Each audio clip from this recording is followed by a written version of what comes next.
ಅಷ್ಟೇ ಸುಲಲಿತವಾಗಿ ಸುಭೋಗವಾಗಿ ವರ್ಷ ಮಾತಾಡ್ತಿದ್ದಾಳೆ.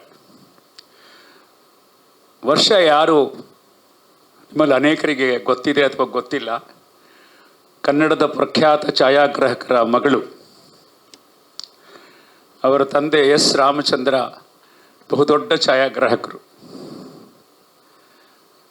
ಕಪ್ಪು ಬಿಳುಪು ಕಾಲದಲ್ಲಿ 35mm ಫಿಲ್ಮ್ ಮಾಡುವಾಗ ನಮ್ಮಂಥ ಹೊಸ ನಿರ್ದೇಶಕರಿಗೆಲ್ಲ ಸಾಥ್ ಕೊಟ್ಟವರು ಗಿರೀಶ್ ಕಾಸರವಳ್ಳಿಯವರಂಥವ್ರ ಜೊತೆ ಕೆಲಸ ಮಾಡಿದಂಥ ಹಿರಿಯರು.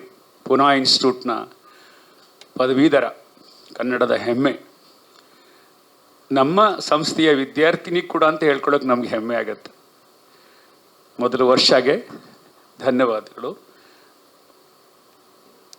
ಸ್ನೇಹ ಅಂದ್ರೇನು ಅಂತ ಆಕೆ ಕೇಳಿರೋ ಪ್ರಶ್ನೆಗೆ ಉತ್ತರ ಹೇಳಕ್ಕೆ ಮುಂಚೆ ನನಗೆ ಸ್ವಲ್ಪ ಅನಾರೋಗ್ಯ ಇದೆ, ಚಿಕ್ಕ ಪುಟ್ಟ ಧ್ವನಿಯ ಕಿರಿಕಿರಿ ಇದೆ, ಅನ್ಯಥಾ ಯಾರೂ ಭಾವಿಸಬಾರ್ದು ಅಂತ ಮೊದಲಿಗೆ ನಿಮ್ಮಲ್ಲಿ ಒಂದು ಅಫಿಡವಿಟ್ ಅಪ್ಲೈ ಮಾಡಿಕೊಂಡು ಮುಂದುವರಿತೀನಿ. ಸ್ನೇಹ ಅಂದರೆ ಏನು? ಸರಳವಾಗಿ ಹೇಳಬೇಕು ಒಂದು ಸಾಲಲ್ಲಿಂದರೆ, ಮನುಷ್ಯ ಮನುಷ್ಯನಿಗೆ ಕೊಡೋ ಒಳ್ಳೆತನ, ಮನುಷ್ಯ ಮನುಷ್ಯನಿಗೆ ಕೊಡೋ ಪ್ರೀತಿ. ಇದು ಬಹಳ ಸರಳವಾದ ವ್ಯಾಖ್ಯಾನ. ಮತ್ತು ಈ ಸ್ನೇಹ 3-4 ಬಗೆಗಳಲ್ಲಿರುತ್ತೆ. ರಕ್ತ ಸಂಬಂಧಗಳಲ್ಲಿರುತ್ತೆ, ಭಾವ ಸಂಬಂಧಗಳಲ್ಲಿರುತ್ತೆ, ವ್ಯಾವಹಾರಿಕ ಸಂಬಂಧಗಳಲ್ಲಿರುತ್ತೆ.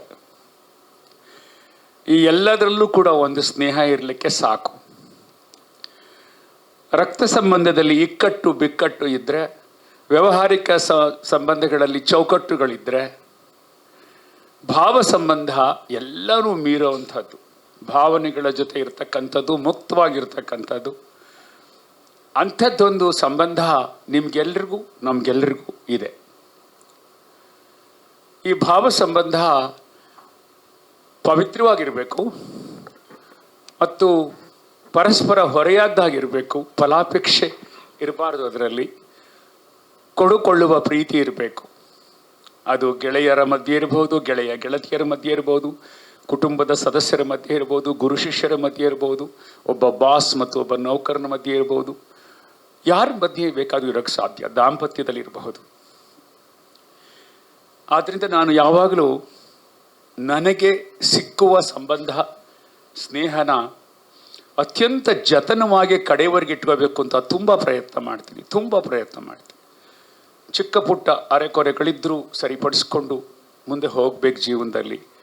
ಹಾಗಾಗಿ ನನ್ನ ಜೊತೆ ಯಾರಾದರೂ ಸ್ನೇಹಿತರಿದ್ದಾರೆ ಅಂದರೆ ಎಷ್ಟು ವರ್ಷದಿಂದ ಅಂದರೆ 30 ವರ್ಷ 40 ವರ್ಷ ಹೀಗೆ ಇದ್ದಾರೆ. ಅದು ನನ್ನ ನಂಬಿಕೆ. ಯಾಕೆಂದರೆ ಸ್ನೇಹದಿಂದಲೇ ನಾವು ಎಲ್ಲವನ್ನು ಕಟ್ಟೋಕ್ಕೆ ಸಾಧ್ಯ, ಬೆಳೆಯೋಕ್ಕೆ ಸಾಧ್ಯ, ಹರಡೋಕ್ಕೆ ಸಾಧ್ಯ. ಒಂದೇ ಒಂದು ಸ್ನೇಹ, ಒಂದು ಮುಗುಳ್ನಗೆ ಇದ್ದರೆ ಎಷ್ಟೋ ಸಮಸ್ಯೆಗಳು ಸರಿ ಹೋಗುತ್ತೆ. ಒಂದು ಸರ್ಕಾರಿ ನೌಕರಿಗೆ ಹೋದಾಗ ಅಥವಾ ಒಂದು ಬೆಂಗಳೂರು ಟ್ರಾಫಿಕ್ ನೋಡಿದಾಗ ಜನ ಮುಗುಳ್ನಗ್ತಾ ಮಾತಾಡಬಾರ್ದ, ಸ್ವಲ್ಪ ನಗ್ನಗ್ತಾ ನೋಡಬಾರ್ದ ಒಬ್ರನ್ನೊಬ್ರು ಅಂತ ತುಂಬ ಅನಿಸುತ್ತೆ. ಎಲ್ಲರೂ ಒಬ್ಬರನ್ನೊಬ್ರು ಶತ್ರುಗಳ ಹಾಗೆ, ಸಂಬಂಧವೇ ಇಲ್ಲ, ನಾವು ನಮ್ಮ ಕೆಲಸಕ್ಕೆ ಬಂದಿದ್ದೀವಿ ಭೂಮಿ ಮೇಲೆ, ಅವ್ರ ಕೆಲಸಕ್ಕೆ ಬಂದಿದ್ದಾರೆ, ಮಾತೇ ಆಡಬೇಕಾಗಿಲ್ಲ ನಾವು ಅನ್ನೋ ಥರ ಪಟ್ಟು ಹಿಡಿದವರಾಗಿ ಜನ ಯಾಕೆ ಇರಬೇಕು? ಯಾವುದರ ಕೊರತೆ ಇದು? ಈ ಕೊರತೆಯನ್ನು ನೀಗಿಸುವುದೇ ಕಲೆಯ ಕೆಲಸ, ಸಾಹಿತ್ಯದ ಕೆಲಸ, ಸಿನಿಮಾದ ಕೆಲಸ, ಎನಿ ಆರ್ಟ್. ಅದರ ಕೆಲಸವೇ ಸ್ನೇಹದ ಬೆಸುಗೆ, ಮುಗುಳ್ನಗೆ ಮತ್ತು ಸಮಾಜವನ್ನು ಆರೋಗ್ಯಕರವಾಗಿ ಮುನ್ನಡೆಸ್ತಕ್ಕಂಥದ್ದು. ಹೀಗಾಗಿ ತುಂಬ ಜನ ಸ್ನೇಹಿತರನ್ನು ಹೊಂದಿದ್ದೇನೆ. ಅದು ಸಾಧ್ಯವೇ ಇಲ್ಲ ಅಂದಾಗ ಸ್ನೇಹ ತುಂಡರಿಸಲ್ಪಡುತ್ತೆ, ಏನು ಮಾಡೋಕ್ಕಾಗಲ್ಲ. ಆದರೆ ಸಾಧ್ಯವಾದಷ್ಟು ಅರೆಕೊರೆಗಳ ನಡುವೆ ಸ್ನೇಹದ ಯಾತ್ರೆಯಲ್ಲಿ ಹೋಗ್ತಾ ಇರಬೇಕು. ಅದು ಜೀವನಕ್ಕೆ ಅಮೂಲ್ಯ ಅಂತ ನಾನು ಭಾವಿಸ್ತೇನೆ. ಸೊ ಕಡೆಯದಾಗಿ ವರ್ಷಗೆ ಉತ್ತರ, ಸ್ನೇಹ ಅಂದರೆ ಮನುಷ್ಯ ಮನುಷ್ಯನಿಗೆ ಕೊಡೋ ಒಳ್ಳೆತನ. ಈ ನಂಬರ್ ಬಹಳ ಮುಖ್ಯವಾದ ನಂಬರು. ಇನ್ನೊಂದ್ಸತಿ ರಿಪೀಟ್ ಮಾಡಿ. Tune number 49.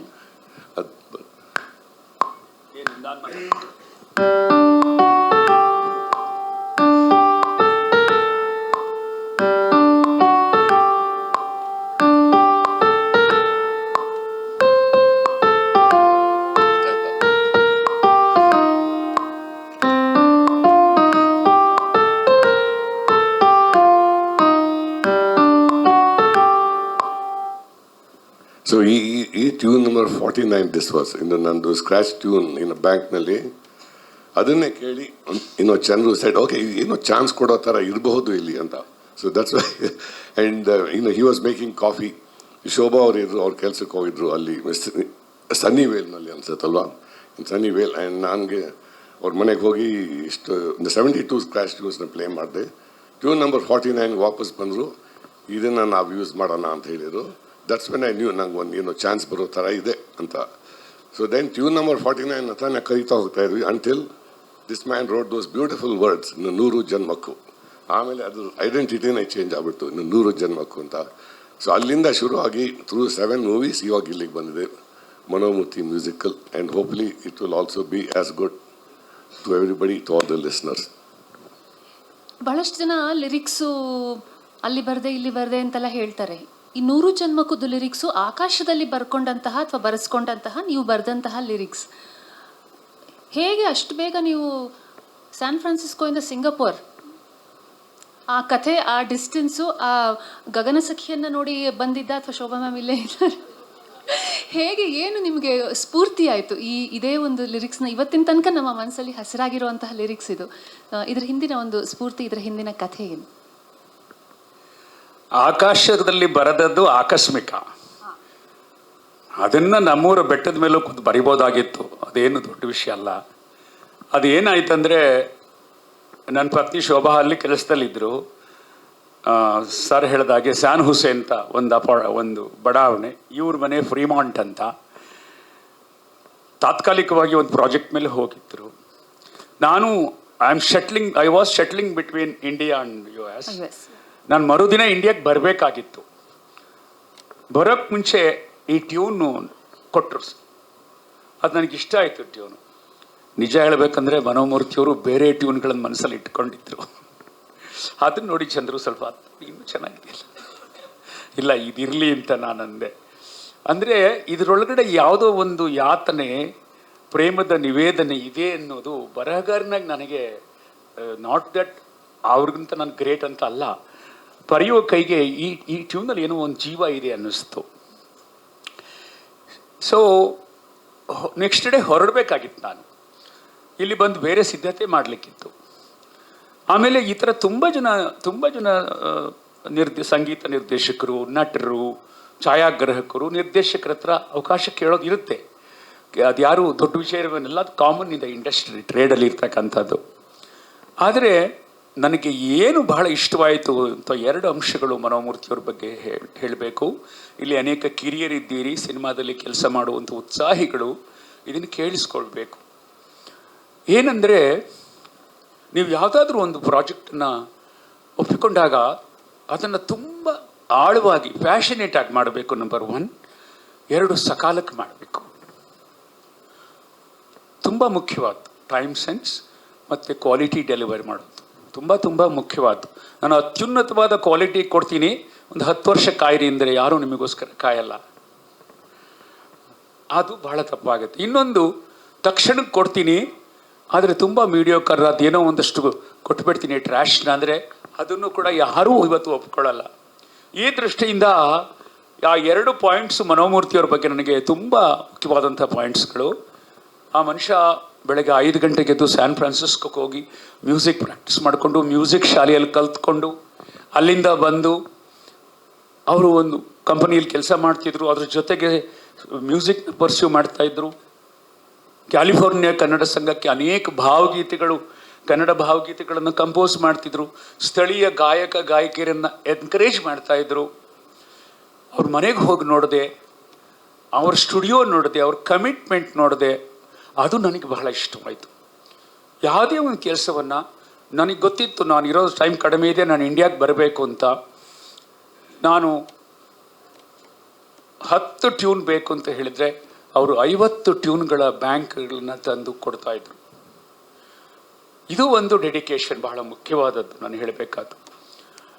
ಆಮೇಲೆ ಅವರು ನನ್ನ ಹತ್ರ ಬಂದು ಅವಕಾಶ ಕೇಳ್ತಿದ್ದಾರೆ ಅನ್ನುವಂತಹ ದರ್ಪ ನನಗೂ ಇರಬಾರ್ದು. ಹಾಗಂತ ಅವರು ಅನಗತ್ಯವಾಗಿ ನನಗೆ ಸೈಕೋಪ್ಯಾಂಟ್ ಆಗಿರಬೇಕು, ಏನೋ ಮಾಡಿ ನನ್ನನ್ನು ಸಂಪ್ರೀತಿಗೊಳಿಸಬೇಕು ಅನ್ನುವಂಥದ್ದು ಇರಬಾರ್ದು. ಇದೆರಡೂ ನಮ್ಮ ಮಧ್ಯೆ ಇರಲಿಲ್ಲ. ಇದು ತುಂಬ ಮುಖ್ಯವಾದ ಮಾತು ಹೇಳೋದು. ಆ 48 ಟ್ಯೂನು ತಂದಾಗ ನಾನು ಏನೋ ಟೀ ಮಾಡ್ತಾ ಕೂತಿದ್ದೆ, ಅವರು ಒಂದೊಂದಾಗಿ ಪ್ಲೇ ಮಾಡ್ತಾ ಇದ್ರು. ಇಲ್ಲಿ ಮುಂದೆ ಮುಂದೆ ಅಂತಿದ್ದೆ, ಅವ್ರಿಗೆ ಟೆನ್ಷನ್ ಆಗ್ತಿತ್ತು, ಯಾಕೆ ಎಲ್ಲ ಟ್ಯೂನು ಮುಂದಕ್ಕೆ ಕನ್ಫ್ಯೂಸ್ ಆಗಿ ಹೋಗ್ತಾನೆ ಇದೆ, ಇನ್ನು ಕೋಯಾಟ್ ಆಗಿದ್ದಾರೆ. ಆಮೇಲೆ ಈ ಟ್ಯೂನ್ ಬಂದ ಹೇಳಿದ್ರು ಇನ್ನೊಂದ್ಸಲಿ ಪ್ಲೇ ಮಾಡಿ ಅಂತ ಅಲ್ಲಿ ಸ್ಟಾಪ್ ಮಾಡಿದ್ವಿ. ಬಹುಶಃ ಮುಂದೆ ಮನೋಮೂರ್ತಿಯವರು ಮ್ಯೂಸಿಕ್ ಟ್ಯೂನ್ ನಂಬರ್ 48 ಅಂತ ಒಂದು ಕಾದಂಬರಿ ಬರೀಬಹುದು. 49 ಟ್ಯೂನ್ ನಂಬರ್ 49 ಅಂತ ಒಂದು ನಾವೆಲ್ ಅಥವಾ ಒಂದು ಪುಸ್ತಕ ಬರೀಬಹುದು. ಅದು ತಗೊಂಡು ಹೊರಟಾಗ ಅದು ಎಷ್ಟು ಚೆನ್ನಾಗಿ ನನಗೆ ಈ ಚಿತ್ರದಲ್ಲಿ ಅಗತ್ಯ ಇತ್ತು ಸೂರ್ಯನ ಭಾವುಕತೆಗೆ, ಪ್ರೇಮ ನಿವೇದನೆಗೆ. ಅಂದರೆ ಆಗ ಬೆಂಗಳೂರಿಗೆ ಸಿಂಗಪೂರ್ ಏರ್ಲೈನ್ಸ್ ಇರಲಿಲ್ಲ ಡೈರೆಕ್ಟ್ ಆಗಿ, ಮೊಯಾ ಚೆನ್ನೈ ಬರಬೇಕಾಗಿತ್ತು. ಸಿಂಗಪೂರಿಂದ ನಾನು ಸ್ಯಾನ್ ಫ್ರಾನ್ಸಿಸ್ಕೋಯಿಂದ ಹೊರಟಾಗ ಸರಿಯಾದ ಮಠ ಮಧ್ಯಾಹ್ನ ಹಗಲು ಮೋಡಗಳು, ಬ್ಯೂಟಿಫುಲ್ ಸನ್ರೈಸು ನೋಡ್ತಕ್ಕಂಥ ಸನ್ಸೆಟ್ ಎಲ್ಲ ಸಿಕ್ಕುವಂಥ ಒಂದು ಲಾಂಗ್ ಫ್ಲೈಟ್. ಆಗ ಆ ಮೋಡಗಳು ಮತ್ತು ಆ ಸಂದರ್ಭಗಳು, ನಾನು ಯಾವಾಗಲೂ ಕಿಟಕಿ ಪಕ್ಕದ ಪ್ರಯಾಣಿಕ, ಯಾವಾಗಲೂ ಹೊರಗೆ ನೋಡ್ತಾ ಇರೋದು, ಕಾಣದೇ ಇರಲಿ ಏನಾದ್ರು ಹುಡುಕ್ತಾ ಇರ್ತೀನಿ. ಅಲ್ಲಿ ನನಗೆ ಆ ಹಾಡಿಗೆ ಆ 100 ಜನ್ಮಕ್ಕೂ 106 ಜನ್ಮಕ್ಕೂ ಅನ್ನುವಂಥ ಪದಗಳ ಲಹರಿ ಹೊಳಿತಾ ಹೋಯಿತು. ನಾನು ಮೂಲತಃ ನಿನಗೆ ಗೊತ್ತಲ್ಲಮ್ಮ, ಗದ್ಯ ನಂದು. I am prose writer. I love short stories. ಆದರೆ ಅಪರೂಪಕ್ಕೆ ನನ್ನಲ್ಲಿ ಕವಿ ಹುಟ್ಟುತ್ತಾನೆ, ಮತ್ತು ನನ್ನ ಗದ್ಯದಲ್ಲಿ ಪದ್ಯ ಇದೆ ಅಂತ ಹೇಳ್ತಾರೆ. ಅಂದರೆ ಪೊಯಿಟಿಕ್ ಆಗಿ ಪ್ರೋಸ್ ಬರೀತೇನೆ ಅಂತ. ಅದು ಸತ್ಯ. ಅದು ಬಹುಶಃ ಆ ಶಕ್ತಿ ನನಗಾಗಿ ಬಳಕೆ ಆಯಿತು. ಅದು ಬಂದು ಸಿಂಗಪೂರ್ ಏರ್ಲೈನ್ಸ್ನ ಚಾಂಗಿ ಏರ್ಪೋರ್ಟಲ್ಲಿ ವಿಮಾನದ ಚಕ್ರಗಳು ಗಡಗಡ ಅನ್ನೋವಾಗ ಕರೆಕ್ಟಾಗಿ ಹಾಡು ಮುಗಿದಿತ್ತು. ಅಷ್ಟೊಂದು ಕಳೆದು ಹೋಗಿದ್ದೆ ಆ ಹಾಡಿನಲ್ಲಿ. ಬಂದ ಕೂಡಲೇ ಹೇಳಿದೆ, ಒಳ್ಳೆ ಟ್ಯೂನು, ಒಳ್ಳೆ ಹಾಡಾಗತ್ತೆ ಸರ್, ಇದನ್ನು ಮಾಡೋಣ ಅಂತ ಹೇಳಿ. ಆಮೇಲೆ ಇಂಡಿಯಾಕ್ಕೆ ಬಂದು ಅವರು ಇಲ್ಲಿ ಒಂದು ಪುಟಾಣಿ ಸ್ಟುಡಿಯೋ, ಎಲ್ಲ ಹೊಸ ತಂತ್ರಜ್ಞರು, ರಾಜೇಶ್ ಕೃಷ್ಣನ್ ಕೂಡ ಆಗಿನ್ನೂ ಹೊಸಬ, ಅದಿಟ್ಕೊಂಡು ಹಿ ಕಂಡಕ್ಟೆಡ್ ದ ಶೋ. ಎಲ್ಲ ಅದ್ಭುತವಾಗಿ ಆ ಹಾಡು ರೂಪುಗೊಳ್ತು. ಅದು ಅವ್ರಿಗೂ ಸಲ್ಲಬೇಕಾದ್ರೆ ಯಶಸ್ಸು, ಆ ಸಾಹಿತ್ಯ ಕೊಟ್ಟ ನನಗೂ ಸ್ವಲ್ಪ ಸಲ್ಲಬೇಕು, ಹಾಡಿದ ರಾಜೇಶ್ ಕೃಷ್ಣನಿಗೆ ಸಲ್ಲಬೇಕು. ಅಲ್ಲಿ ವಿಶೇಷವಾಗಿ ಅದನ್ನ ಆರ್ಕೆಸ್ಟ್ರಾ ಮಾಡಿದಾರಲ್ಲ, ಆ ಎಲ್ಲ ಗೆಳೆಯರಿಗೂ ಸಲ್ಲಬೇಕು. ಈ ಸಲ್ಲುವಿಕೆ ಒಂದೇ ಹಾಡಿಗೆ ಸೀಮಿತ ಅಲ್ಲ. ಯಾಕೆಂದ್ರೆ ಅಮೆರಿಕ ಅಂತ ತಗೊಂಡಾಗ ಒಂದಕ್ಕಿಂತ ಒಂದು ಸಂಗೀತ ಸಾಹಿತ್ಯ ಎರಡೂ ರೀತಿಯಲ್ಲಿ ಉತ್ಕೃಷ್ಟವಾದ ಗೀತೆಗಳು ನಮ್ಮ ಮುಂದೆ ಇದ್ವು. ನನ್ಗೆ ಬಹಳ ಇಂಟ್ರೆಸ್ಟಿಂಗ್ ಅನ್ಸುತ್ತೆ, ನೀವು ಗದ್ಯ ಜಾಸ್ತಿ ಪದ್ಯ ಬರೆಯಲ್ಲ ಅಂತ. ಆದರೆ ಬೇರೆಯವರ ಕವಿತೆಗಳನ್ನು ಕೂಡ ಬಹಳ ಸುಂದರವಾಗಿ ನಿಮ್ಮ ಸಾಕಷ್ಟು ಚಿತ್ರಗಳಲ್ಲಿ ನೀವು ಹಾಡಿನ ಮೂಲಕ ಅಳವಡಿಸ್ಕೊಂಡಿದ್ದೀರಿ. ಇದರಲ್ಲಿ ಕೂಡ ಬಹಳ ಸ್ಪೆಷಲ್ ಅಂತಂದ್ರೆ ಯಾವ ಮೋಹನ ಮುರಳಿ ಕರೆಯಿತು. ಆಲ್ರೆಡಿ ಅದು ಬಹಳ ಪ್ರಸಿದ್ಧವಾಗಿತ್ತು, ಕನ್ನಡಿಗರ ಮನಸ್ಸಲ್ಲಿ ಆಲ್ರೆಡಿ ನೆಲೆಸ್ಬಿಟ್ಟಿತ್ತು. ಆದರೂ ಅದಕ್ಕೊಂದು ಹೊಸ ಟ್ಯೂನ್ ಬೇಕು ಅಂತ ಹೇಳಿ ಅಡಿಗರ ಆ ಒಂದು ಸಾಲುಗಳನ್ನು ನೀವು ಬಳಸ್ಕೊಂಡ್ರಲ್ಲ, ಅದರ ಹಿಂದಿನ ಒಂದು ಕಾರಣ ಏನು? ಏನಕ್ಕೆ ಅದೇ ಒಂದು ಪರ್ಟಿಕ್ಯುಲರ್ ಹಾಡನ್ನು ನೀವು ಆರಿಸ್ಕೊಂಡ್ರಿ ಈ ಅಮೆರಿಕ ಚಿತ್ರಕ್ಕೆ? ಯಾವ ಮೋಹನ ಮುರಳಿ ಕರೆಯಿತು ದೂರ ತೀರಕ್ಕೆ ನಾನು, ಇದು ನನಗೆ 100 ಜನ್ಮಕ್ಕೂ ಅಷ್ಟೇ ಬಹಳ ಹೃದಯಸ್ಥವಾದ ಪ್ರೀತಿಯ ಹಾಡು. ಕಾರಣ ಏನಂದರೆ, ಕನ್ನಡದ ನವ್ಯ ಕಾವ್ಯ ಪಂಥದಲ್ಲಿ ಗೋಪಾಲಕೃಷ್ಣ ಅಡಿಗರು ತುಂಬ ದೊಡ್ಡ ಹೆಸರು. ನಾನು ಅದನ್ನು MA ವಿದ್ಯಾರ್ಥಿ ಆಗಿದ್ದಾಗ ನನಗೆ ಪಠ್ಯವಾಗಿತ್ತು. ನಾನು ಪ್ರಾಕ್ಟಿಕಲ್ ಕ್ರಿಟಿಸಿಸಮ್ ಅಂತ ತಗೊಂಡಿದ್ದೆ, ಆ ಪ್ರಾಯೋಗಿಕ ವಿಮರ್ಶೆ ವಿದ್ಯಾರ್ಥಿ. ನಮಗೆ ಟೆಕ್ಸ್ಟ್ ಆಗಿತ್ತು ಅದು. ಅದನ್ನು ತುಂಬ ಪ್ರತಿ ಪದವನ್ನು ಸೀಳಿ ನೋಡುವ, ಬಗೆದು ನೋಡುವ, ಅರ್ಥ ಮಾಡಿಕೊಳ್ಳುವಂಥ ಅವಕಾಶ ನಮಗೆ ಬಂದಿತ್ತಾಗ. ನನಗೆ ಆಗ ಅನಿಸಿತ್ತು, ಎಂದಾದರೂ ಈ ಹಾಡನ್ನು ಚೆನ್ನಾಗಿ ಬಳಸ್ಕೋಬೇಕು ಮುಂದೆ ಅಂತ ಹೇಳಿ. ಆಮೇಲೆ ಯಾವುದೇ ಒಬ್ಬ ಜೋಗಿ ಬಂದರು, ಜೋಗಿಗೆ ಅವರು ಸ್ವಾಗತ, ತುಂಬ ಸ್ವಾಗತ, ಥ್ಯಾಂಕ್ಸ್ ಜೋಗಿ. ಯಾವುದೇ ಒಬ್ಬ ನಿರ್ದೇಶಕ ನನ್ನ ಪ್ರಕಾರ ತನ್ನ ಸಿನಿಮಾಗಳಿಗೆ ನನ್ನದೇ ಕಥೆಗಳಿರಬೇಕು, ನನ್ನದೇ ಕಾದಂಬರಿ ಇರಬೇಕು, ನನ್ನದೇ ಗೀತೆಗಳಿರಬೇಕು ಅಂತ ಹಠಕ್ಕೆ ಬೀಳಬಾರ್ದು. ಯಾವುದು ಆ ಕಥೆ ಆ ಸಂದರ್ಭಕ್ಕೆ ಸೂಕ್ತ ಅದನ್ನು ಎಲ್ಲಿಂದಾದರೂ ತೆಗೆದು ಹಾಕ್ಕೋಬೇಕು. ಯಾವ ಹಿರಿಯರದಾಗಿರಲಿ, ಕೀರ್ತನೆ ಆಗಿರಲಿ, ಜನಪದ ಆಗಿರಲಿ, ವಚನ ಸಾಹಿತ್ಯ ಆಗಿರಲಿ, ಸರ್ವಜ್ಞನ ತ್ರಿಪದಿ ಆಗಿರಲಿ, ಭಾವಗೀತೆ ಆಗಿರಲಿ ತಗೋಬೇಕು. ಅದು ನಾನು ಆ ಥರದ ಒಂದು ಮುಕ್ತ ಮಾರ್ಗವನ್ನು ಆರಂಭದಿಂದ ನಾನು ಇಟ್ಕೊಂಡಿದ್ದವನು. ಹೀಗಾಗಿ ಅಡಿಗರು ನನ್ನ ಮೆಚ್ಚಿನ ಕವಿಗಳ ಆ ಗೀತೆ ಏನಿತ್ತು, ಯಾವ ಮೋಹನ, ಬೇರೆ ಬೇರೆ ಅರ್ಥಗಳನ್ನು ಧ್ವನಿಸುವಂಥ ಗೀತೆ ಅದು. ಅದನ್ನು ಒಂದು ರೀತಿ ಗೋಪಾಲಕೃಷ್ಣ ಅಡಿಗರು ಮುಂದೆ ನಾಗತೇಳಿ ಚಂದ್ರಶೇಖರ ಅಂತ ಒಬ್ಬ ಬಂದು ಸಿನಿಮಾ ಮಾಡ್ತಾನೆ, ಅವನಿಗೆ ಬೇಕಾಗಬಹುದು ಅಂತ ಬರೆದಿಟ್ಟು ಹೋದ್ರೇನೋ ಅನ್ನೋ ಹಾಗೆ ಅನ್ಸುತ್ತೆ ಅದರ ಪದಗಳನ್ನ ಓದಿದಾಗ. ಹೌದು, ಆದರೆ ಅದಾಗಲೇ ಭಾವಗೀತೆಯಾಗಿ ತುಂಬ ಯಶಸ್ವಿಯಾಗಿತ್ತು. ಮೈಸೂರು ಅನಂತಸ್ವಾಮಿ ಮಾಡಿದ್ರು, ರತ್ನಮಾಲಾ ಹಾಡಿದ್ರು. ಅದ್ಯಾವುದನ್ನು ಕೇಳದೆ, ಆ ಒಂದು ಕಂಪೋಸಿಷನ್ಗೆ ಕಿವಿಗೊಡದೆ ಸಂಪೂರ್ಣ ಭಿನ್ನವಾಗಿ ಮನೋಮೂರ್ತಿಯವರು ಮಾಡಬೇಕು ಅಂತ ನನ್ನ ಅಪೇಕ್ಷೆ ಪಟ್ಟಿತ್ತು. ಇವತ್ತು 100 ಜನ್ಮಕ್ಕೂ ಎಷ್ಟು ಜನಪ್ರಿಯವೋ ಯಾವ ಮೋಹನ ಮುರಳಿ ಕೂಡ ಅಷ್ಟೇ ಜನಪ್ರಿಯ. ಇದು ಏನನ್ನು ಹೇಳುತ್ತೆ ವರ್ಷ ಅಂದರೆ, 100 ಜನ್ಮಕ್ಕೂ ಟ್ಯೂನಿಗೆ ಬರದ ಹಾಡು, ಯಾವ ಮೋಹನ ಮುರಳಿ ಸಾಹಿತ್ಯಕ್ಕೆ ಬರದ ಟ್ಯೂನ್. ಖಂಡಿತ. The rare combination of both ಅಲ್ವಾ, ಅದು ಕೂಡಿ ಬಂದದ್ದು. ಅದರ ಕಂಪೋಸಿಷನ್ ಬಗ್ಗೆ ಮನೋ ಅವರು ಹೌದು, ಯಾಕೆಂದ್ರೆ it must be challenging. Already ಅವ್ರು ಹೇಳಿದ ಹಾಗೆ ಬಹಳ ಪಾಪ್ಯುಲರ್ ಆಗಿತ್ತು. ಐ ಮೀನ್ ಬಿಗ್ಗೆಸ್ಟ್ ಚಾಲೆಂಜ್ ಇಲ್ಲಿವರೆಗೂ ನನಗೆ ಯಾವ ಸಾಂಗ್ ಅಂತ ಯಾರು ಕೇಳಿದ್ರೆ ಐ ವಿಲ್ ಟೆಲ್ ದೆಮ್ ಇದು ಯಾವ ಮೋಹನ ಮುರಳಿ. ಯಾಕೆಂದರೆ ಇವಾಗೆಲ್ಲ ಹೇಳಿರಲ್ಲ ಈ ಮಾತು, ಅದೆಲ್ಲ ನನಗೆ ಹೇಳಿರು. ಅದು ಇನ್ನೂ ಟೆನ್ಷನ್ ನನಗೆ. It's already such A famous composition. ಒಂದು ಕೆಸೆಟ್ ಟೇಪ್ ಕೊಟ್ಟರು, ಅದರಲ್ಲಿದೆ ಒರಿಜಿನಲ್ ಸಾಂಗು, ಮೈಸೂರು ನನ್ನ ಸ್ವಾಮಿಯವರು ಕಂಪೋಸ್ ಮಾಡಿದ್ದು ಅಂತ. But I decided not to listen to it. ಆಮೇಲೆ ಇದನ್ನು ನಾನು I had to try 5 times in 5th tune. But Chandru was very impatient. ಈ ಸೈಡ್ ಇನ್ನೂ ಟೈಮ್ ಇದೆ, ಇನ್ನೊಂದು ಮಾಡಿ, ಇನ್ನೊಂದು ಟ್ರೈ ಮಾಡಿ. On the 5th one he liked it and that's when we locked. ಆಮೇಲೆ ನಾನು ಆ ಸಾಂಗ್ ಫಿನಿಶ್ ಮಾಡಿದೆ. ಆ್ಯಂಡ್ ಚರಣಾಗ್ಲೂ I try to make every charna different because lyrics also was so nice. ಅದಕ್ಕೆ ಫಿಟ್ ಆಗೋ ಥರ. But this has been the most challenging song for me. I'm sure. ಅಮೆರಿಕದಲ್ಲಿ ಮತ್ತೊಂದು ಬಹುಶಃ ನನಗೆ ರೆಲೆವೆಂಟ್ ಹಾಡು ಅಂತ ಅನ್ಸೋದು ಹೇಗಿದೆ ನಮ್ಮ ದೇಶ. ಅದು ಅಷ್ಟೇ, ನೀವೇನು ನಾಸ್ಟ್ರಡಾಮಸ್ ಥರ ಫ್ಯೂಚರಲ್ಲಿ ಹೀಗಿರುತ್ತೆ ಅಂತ ಅನಿಸಿ ಅದರಲ್ಲಿರೋ ಕೆಲವು ಸಾಲುಗಳು, ಕಾವೇರಿ ವಿವಾದ ಆಗಿರಬಹುದು, ಬೆಂಗಳೂರು ಟ್ರಾಫಿಕ್ ಆಗಿರಬಹುದು, ರೆಂಟಲ್ ಸಮಸ್ಯೆಗಳಾಗಿರಬಹುದು, ಆಗ 90s ಬರೆದಿದ್ದು ಇವತ್ತಿಗೂ ಅಷ್ಟೇ ಪ್ರಸ್ತುತವಾಗಿದೆ. ಅದರ ಹಿಂದಿನ ಇನ್ಸ್ಪಿರೇಷನ್ ಏನು, ಆ ಸಾಲುಗಳ ಹಿಂದಿನ ಇನ್ಸ್ಪಿರೇಷನ್? ನನ್ನ ಪ್ರವಾಸ ಕಥನಗಳು ಬಹುತೇಕ ಜೋಗಿ ದಾರಿಯಲ್ಲಿ ಗೊತ್ತಿದೆ. ಪ್ರವಾಸಿ ಒಬ್ಬ ಒಂದು ನೆಲವನ್ನು ಬಿಟ್ಟು ಇನ್ನೊಂದು ನೆಲಕ್ಕೆ ಹೋದಾಗ ಅವನಿಗೆ ತಕ್ಷಣ ಬರೋದು ಹೋಲಿಕೆ. ತುಂಬ ಕಾಮನ್ ಆದಂಥ ಎಲಿಮೆಂಟ್ ಅದು. ಅವ್ರವ್ರ ಲೆವೆಲ್ಗೆ ಹೋಲಿಸ್ಕೊಳ್ತಾರೆ. ನಮ್ಮೂರು ಸೂರ್ಯೋದಯ ಬೇರೆ, ಇದೇ ಬೇರೆ ಇದೆಯಲ್ಲ ಅನ್ನಿಸ್ಬಹುದು. ನಮ್ಮೂರು ಗಾಳಿ ಬೇರೆ, ಇದೇ ಗಾಳಿ ಬೇರೆ ಅಲ್ಲ ಅನ್ನಿಸ್ಬಹುದು. ಈ ನೀರಿನ ರುಚಿ ಬೇರೆ, ಆ ನೀರಿನ ರುಚಿ ಬೇರೆ ಅನ್ಬೋದು. ಒಬ್ಬ ವರ್ತಕ ಮನಸ್ಸಿನ ವ್ಯಾಪಾರಿಗೆ ನಮ್ಮ ಕರೆನ್ಸಿ ಸ್ವಲ್ಪ ವೀಕ್ ಆಯ್ತಲ್ಲ ಅನ್ಬಹುದು.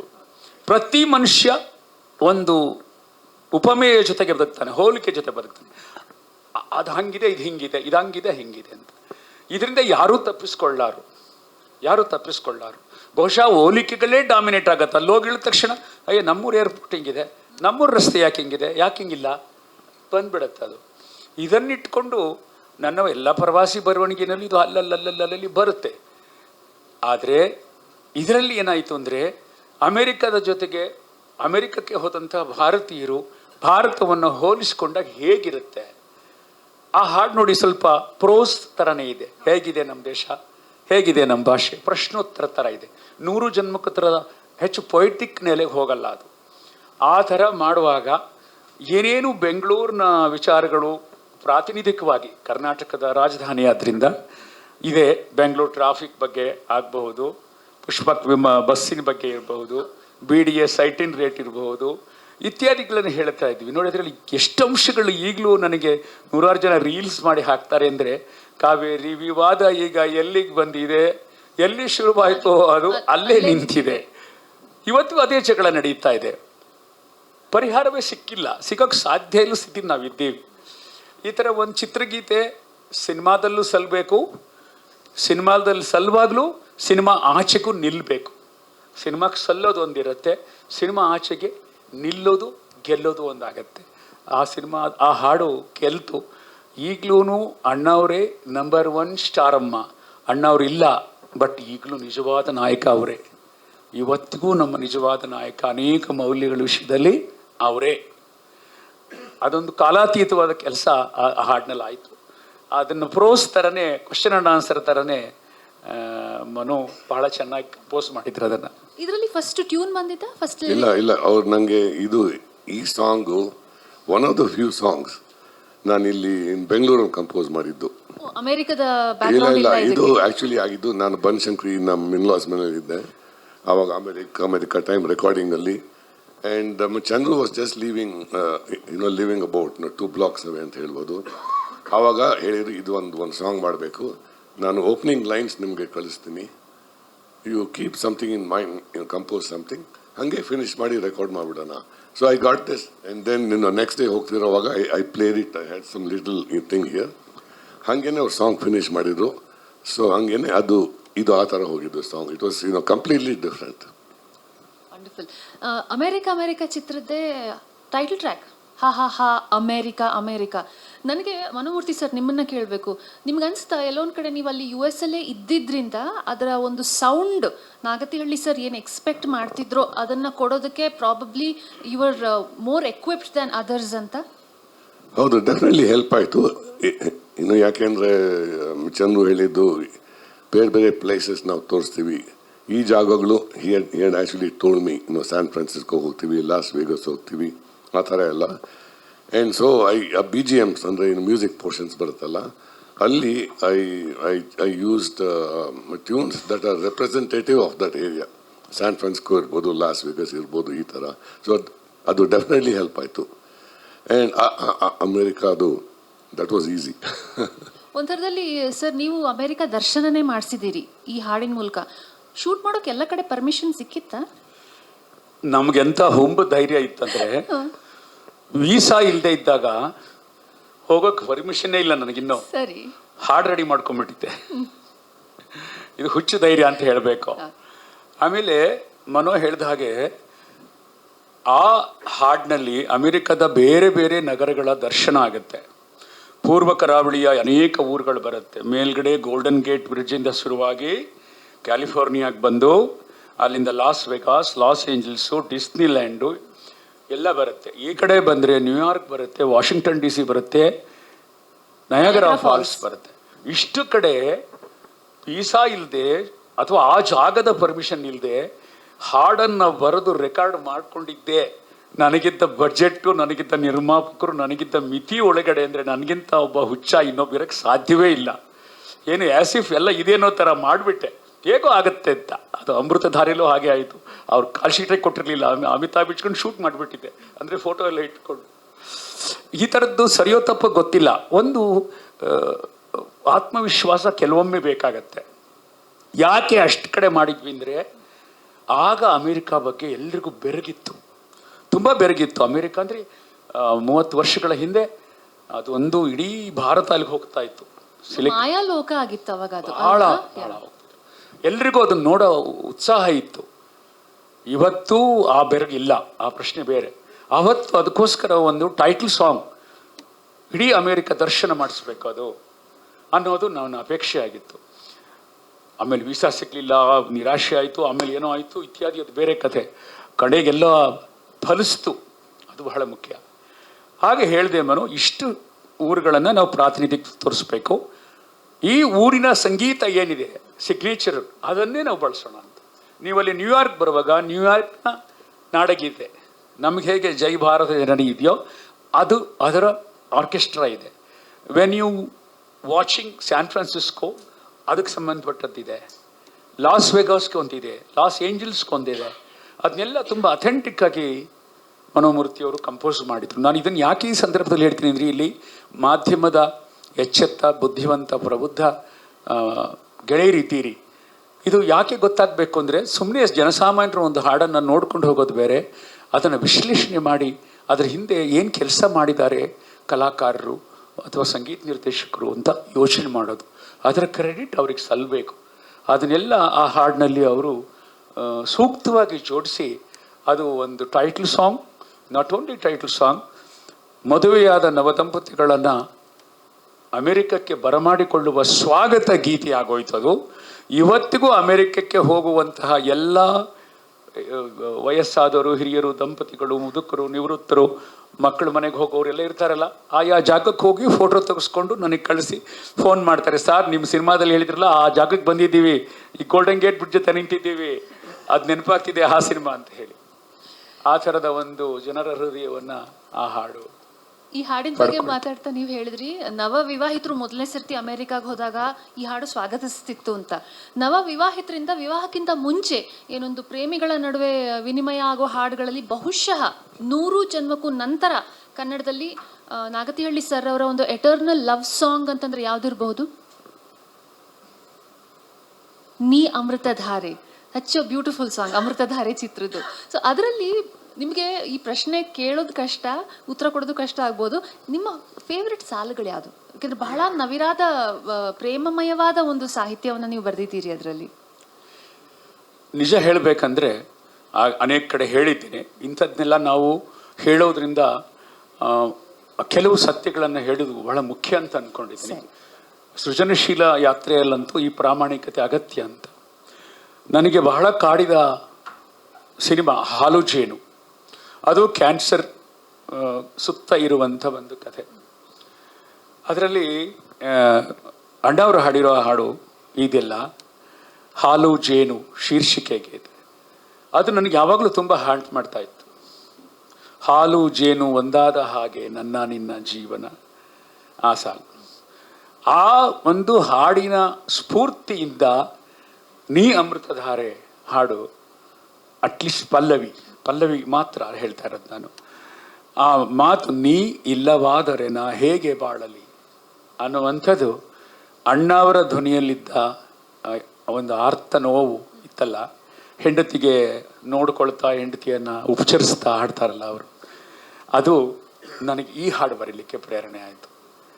ಅದರಲ್ಲೂ ಕೂಡ ಒಂದು ಸಾಲು ನಾನು ಮೊದಲ ಸಾಲು ಕೊಟ್ಟೆ, ಟ್ಯೂನ್ ಆಮೇಲೆ ಮಾಡಿದರು. ನೀ ಅಮೃತಧಾರೆ ಅನ್ನೋ ಸಾಲನ್ನು ಕೊಟ್ಟೆ. ಕೆಲವು ಸಂಗೀತ ನಿರ್ದೇಶಕರು ಮೊದಲ ಸಾಲು ಕೇಳ್ತಾರೆ ಇನ್ಸ್ಪಿರೇಷನ್ಗೆ. ಹಂಸಲೇಖ ಅವರು ನನಗೆ ಅದ ರೀತಿ ಒಂದು ಲೈನ್ ಕೊಡಿ ಮೇಷ್ಟ್ರೆ ಅಂತ ಹೇಳೋರು, ಅದ್ರ ಮೇಲೆ ಬಿಲ್ಡಪ್ ಮಾಡ್ಕೋತಾರೆ ಅವರು. ಕೆಲವು ಸಂದರ್ಭಗಳಲ್ಲಿ ಒಂದು ಪ್ರಸಿದ್ಧ ಭಾವಗೀತೆಗಳಲ್ಲಿ ಆ ಥರ ಸಾಧ್ಯ ಇರಲ್ಲ. ಇದರಲ್ಲಿ ನನಗೆ ನೆನಪಿರೋ ಹಾಗೆ ನೀ ಅಮೃತಧಾರೆ ಕೊಟ್ಟು ಹೇಳಬೇಕು. ಇನ್ನೊಂದು ಮುಖ್ಯವಾದ ಮಾತು, ಮನೋಮೂರ್ತಿ ಅವರಿಗೆ ದೊಡ್ಡ ಶಕ್ತಿ ಆಗಿದ್ದದ್ದು ಈಗಿಲ್ಲ ಅವರು. ಪಾಪ ಇವ್ರ ತಂದೆಯವರು ಡಾಕ್ಟರ್ ಸತ್ಯಮೂರ್ತಿಯವರು ಸ್ವಲ್ಪ ಸಾಹಿತ್ಯ ಎಲ್ಲ ಓದ್ಕೊಂಡಿದ್ದವರು.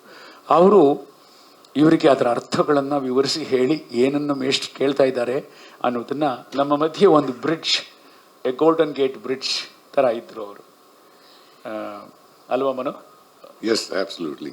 ಆ್ಯಂಡ್ ಅದು ಆ song, yes you are right Chandru. ನನಗೆ ಅವ್ರು ಹೇಳಿದರು, I just want a nice beautiful melody, ಇನ್ನು ಬ್ಯಾಲೆಟ್ ಥರ ಸ್ಲೋ ಫ್ಲೋಯಿಂಗ್ ಇರಬೇಕು. ನೀ ಅಮೃತಧಾರೆ ಅಂತ ಹಾಕೋಣ ಅಂದ್ಕೊಂಡಿದ್ದೀನಿ. So I compose tune. And ಮಳೆದು ಇನ್ಸ್ಪಿರೇಷನ್ ನಿಮ್ಮಿಂದನೇ? ಇಲ್ಲ, ಮಳೆ is all him, it was not from me.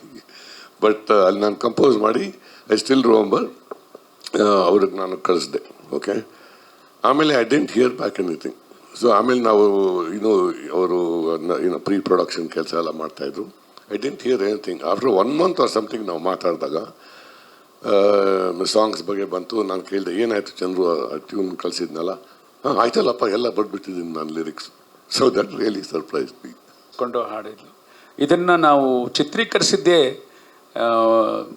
ಒಂದು 3 ದೇಶಗಳ ಗಡಿ, ಸಿಯಾಚಿನ್ ಹತ್ತಿರ, ಇಂಡೋ ಪಾಕ್ ಚೈನಾ ಎಲ್ಲ ಇರೋವಂಥ ಒಂದು ಭಾಳ ರಿಸ್ಟ್ರಿಕ್ಟೆಡ್ ಏರಿಯಾದ ಆರ್ಮಿ ಇದರಲ್ಲಿ ಮಾಡಿದ್ದು. ಬಹಳ ಮೈನಸ್ ಇದರ ಕೆಲಸ ಮಾಡಿದ್ದು. ತುಂಬ ಚೆನ್ನಾಗಿ ರಮ್ಯಾ, ಧ್ಯಾನ್ ಎಲ್ಲ ಅದರಲ್ಲಿ ಆ್ಯಕ್ಟ್ ಮಾಡಿದ್ದು. ಆ ಹಾಡಿನ ಒಂದು ವಿಶೇಷ ಏನಂತಂದರೆ, ದಂಪತಿಗಳು ಅಂದರೆ ಗೋಳು ಸಮಸ್ಯೆ, ದಾಂಪತ್ಯ ಅಂದರೆ ಹೆಂಡತಿ ಗಂಡನ ಮೇಲೆ ಜಗಳ, ಗಂಡನ ಮೇಲೆ ಹೆಂಡತಿ ಜಗಳ, ಅಥವಾ ಒಂದು ರೀತಿಯ ಬಿಕ್ಕಟ್ಟು, ಅವುಗಳನ್ನು ತೋರಿಸೋದೇ ಇರುತ್ತೆ. ಆ ಸಿನಿಮಾದಲ್ಲಿ ನಾನು ಇಂಟೆನ್ಷನಲ್ ಆಗಿ the couples can be lovers, ಅದು ಒಂದು ಫಿಲಾಸಫಿ ಇಟ್ಕೊಂಡಿದ್ದು. ಅದು ಎಷ್ಟು ಚೆನ್ನಾಗಿ ಹೋಲ್ಡ್ ಆಯಿತು ಅಂದರೆ, ಯಾರಾದರೂ ಮದುವೆಯಾಗಿ ಎಷ್ಟೋ ವರ್ಷಗಳಾದ ಮೇಲೂ ಒಂದು ಹನಿಮೂನ್ ಹಾಡನ್ನು ಹಾಡ್ತಾರಾ? ಹನಿಮೂನ್ಗೆ ಎಷ್ಟು ಖರ್ಚಾಯಿತು ಅಂತ ಜಗಳ ಆಡ್ತಿರ್ತಾರೆ. ಅಂಥದ್ದನ್ನು ಆ ಹಾಡಿನಲ್ಲಿ ಮಾಡಿದ್ದು. ತುಂಬ ಆ ಹಾಡು ನಮ್ಮ ಚಿನ್ನಿ ಪ್ರಕಾಶ್ ಮತ್ತು ಅವರ ಪತ್ನಿ ರೇಖಾ ಪ್ರಕಾಶ್ ಕೊರಿಯೋಗ್ರಫಿ, ನನ್ನ ಗೆಳೆಯ ಕೃಷ್ಣಕುಮಾರ್ ಛಾಯಾಗ್ರಹಣ, ಕೆಂಪರಾಜ್ ಅಂತ ಸಂಕಲನಕಾರ, ಅವರೆಲ್ಲರೂ ನೆನೆಸ್ಕೊಳ್ಬೇಕು. ತುಂಬ ಚೆನ್ನಾಗಿ ಬಂತು ಮತ್ತು ಅತ್ಯಂತ ಜನಪ್ರಿಯ ಹಾಡು. ಅದರಲ್ಲಿ ಅಮೃತಧಾರೆ ಹಾಡಿನ ಬಗ್ಗೆ ಮನೋಗೆ ಹೇಳ್ತಾ ಇದ್ದೆ.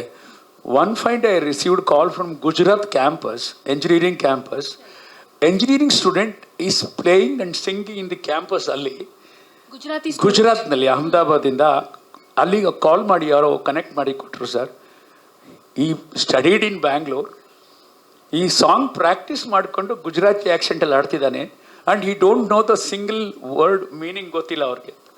ಅಂದರೆ ಆ ಟ್ಯೂನ್ಗೆ ಒಂದು ನಾದ ಇತ್ತಲ್ಲ, ಅದು ಯಾವಾಗಲೂ ಅದು ಲ್ಯಾಂಗ್ವೇಜ್ ಮೀರಿ ಕೆಲವರಿಗೆ ಟಚ್ ಆಗಿಬಿಡುತ್ತೆ. ಸುಮ್ಮನೆ ಹಾಡ್ತಾ ಇರ್ತಾರೆ, ಆದರೆ ಅವ್ರಿಗೆ ಅರ್ಥ ಗೊತ್ತಿರಲ್ಲ, ಆದರೆ ಅವ್ರು ಡಿಸ್ಟರ್ಬ್ ಮಾಡ್ತಿರುತ್ತೆ, ಇಷ್ಟವಾಗಿರುತ್ತೆ, ಒಂದು ಏನೋ ಅಭಿವ್ಯಕ್ತಿ ಅದರಲ್ಲಿ ಅವ್ರು ಕಂಡ್ಕೊಂಡ್ಬಿಟ್ಟಿರ್ತಾರೆ.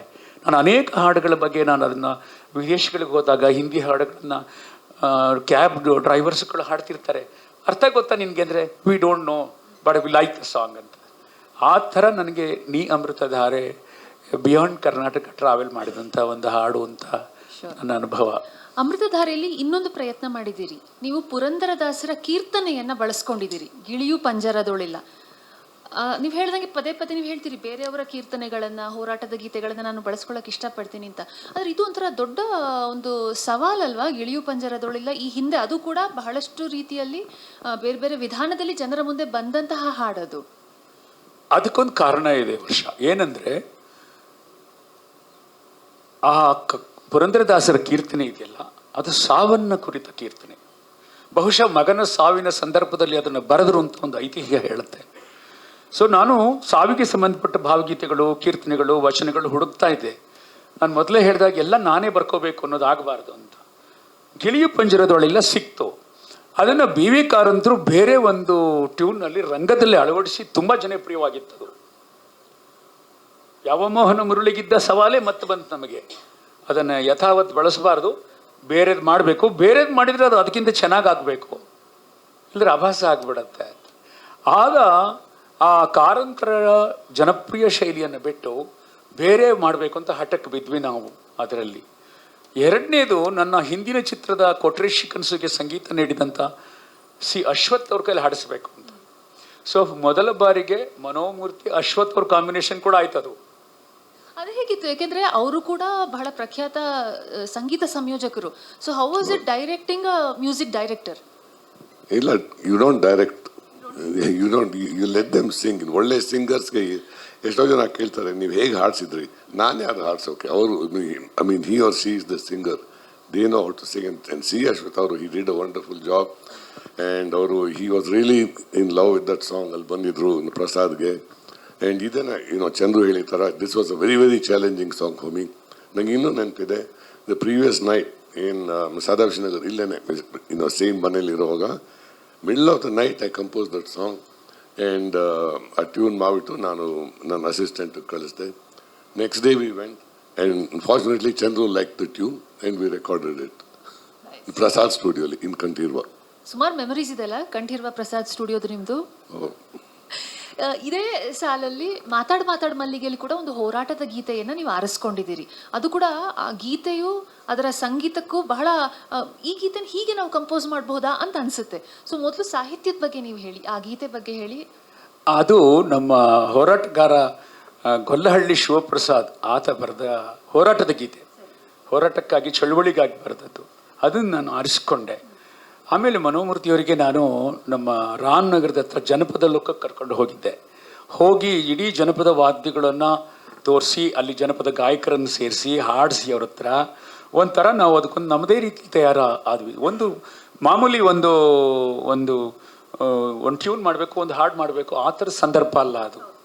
ಜಾಗತೀಕರಣದ ವಿರುದ್ಧ ಇದ್ದ ಹಾಡು. ಜಣ ಜಣ ಜಣ ಜಣ ಕಾಂಚನದಲ್ಲಿ, ಅಮೇರಿಕಾದ ಲಾಂಛನದಲ್ಲಿ ಅಂತ. ಆಮೇಲೆ ಸುದೀಪ್ ಅತಿಥಿ ನಟರಾಗಿ ಬಂದಿದ್ದರು. ಅವ್ರಿಗೆ ಅವರ ಒಂದು ಇರುವಿಕೆನ ಪ್ರೆಸೆನ್ಸ್ಗೆ ಸರಿಯಾದಂಥ ಹಾಡು ಹಾಕಬೇಕಾಗಿತ್ತು, ಹೋರಾಟದ ಗೀತೆ ಆಗಬೇಕಾಗಿತ್ತು. ಅದನ್ನು ಬಹಳ ಚೆನ್ನಾಗಿ ಕಂಪೋಸ್ ಮಾಡಿದರು. ಮತ್ತು ನಾನು ಗೊಲ್ಲಹಳ್ಳಿ ಶಿವಪ್ರಸಾದ್ ಕೂಡ ಈ ಸಂದರ್ಭದಲ್ಲಿ ಜ್ಞಾಪಿಸ್ಕೋಬೇಕು, ಆತನ ಸಾಹಿತ್ಯ ಅದು. ಅದು ಕೂಡ ತುಂಬ ಜನಕ್ಕೆ ಇಷ್ಟವಾದಂಥ ಒಳ್ಳೆಯ ಗೀತೆಯಾಗಿ ಶಾಶ್ವತವಾಗಿ ಇವತ್ತಿಗೂ ಜಾಗತೀಕರಣದ ಒಂದು ಪ್ರಶ್ನೆಗೆ ಉತ್ತರದ ಥರ ಆ ಹಾಡು ಇದೆ. ಅದನ್ನು ನಾನು ಬಳಸ್ಕೊಳ್ಳಿಕ್ಕೆ ಸಾಧ್ಯ. ಅದಕ್ಕೆ ಬಾನಲೆನಲ್ಲಿ ಆ ಬೆಟ್ಟದಲ್ಲಿ ಬೆಳದಿಂಗಳಲ್ಲಿ ಒಂದು ಗೀತೆ ಬಳಸ್ಕೊಂಡಿದ್ದೆ ಬೇರೆ ಟ್ಯೂನ್ನಲ್ಲಿ. ಆದರೆ ಇದು ಸಂದರ್ಭ ಬೇರೆ ಇತ್ತು, ಮಾತಾಡ್ ಮಲ್ಲಿಗೆ ಸಂದರ್ಭವೇ ಬೇರೆ ಇತ್ತು. ಅದನ್ನು ಸರ್ ತುಂಬ ಚೆನ್ನಾಗಿ ಪ್ರೆಸೆಂಟ್ ಮಾಡಿದರು. ಎನಿ ಪರ್ಟಿಕ್ಯುಲರ್ ಚಾಲೆಂಜಸ್ ಅಥವಾ ಅಲ್ಲಿ ಜನಪದ ಲೋಕಕ್ಕೆ ಹೋಗಿ ಫುಲ್ ಇನ್ಸ್ಪಿರೇಷನ್ ಸಿಕ್ಬಿಡ್ತಾ? ಅಲ್ಲೇ ಬಂತು ಇನ್ಸ್ಪಿರೇಷನ್. ಹೌದು, ಬಿಕಾಸ್ ಮಾತಾಡ್ ಮಲ್ಲಿಗೆ ನನಗೆ it was my first folk type of songs. So ನನಗೆ Chandru gave me lot of reference, cassette tapes ಕೊಟ್ಟರು, ಫೀಲ್ ತೊಗೊಳಕ್ಕೆ. ಆ್ಯಂಡ್ ಜನಪದ ಲಾಕ ಹೋಗಿ we spent whole day there.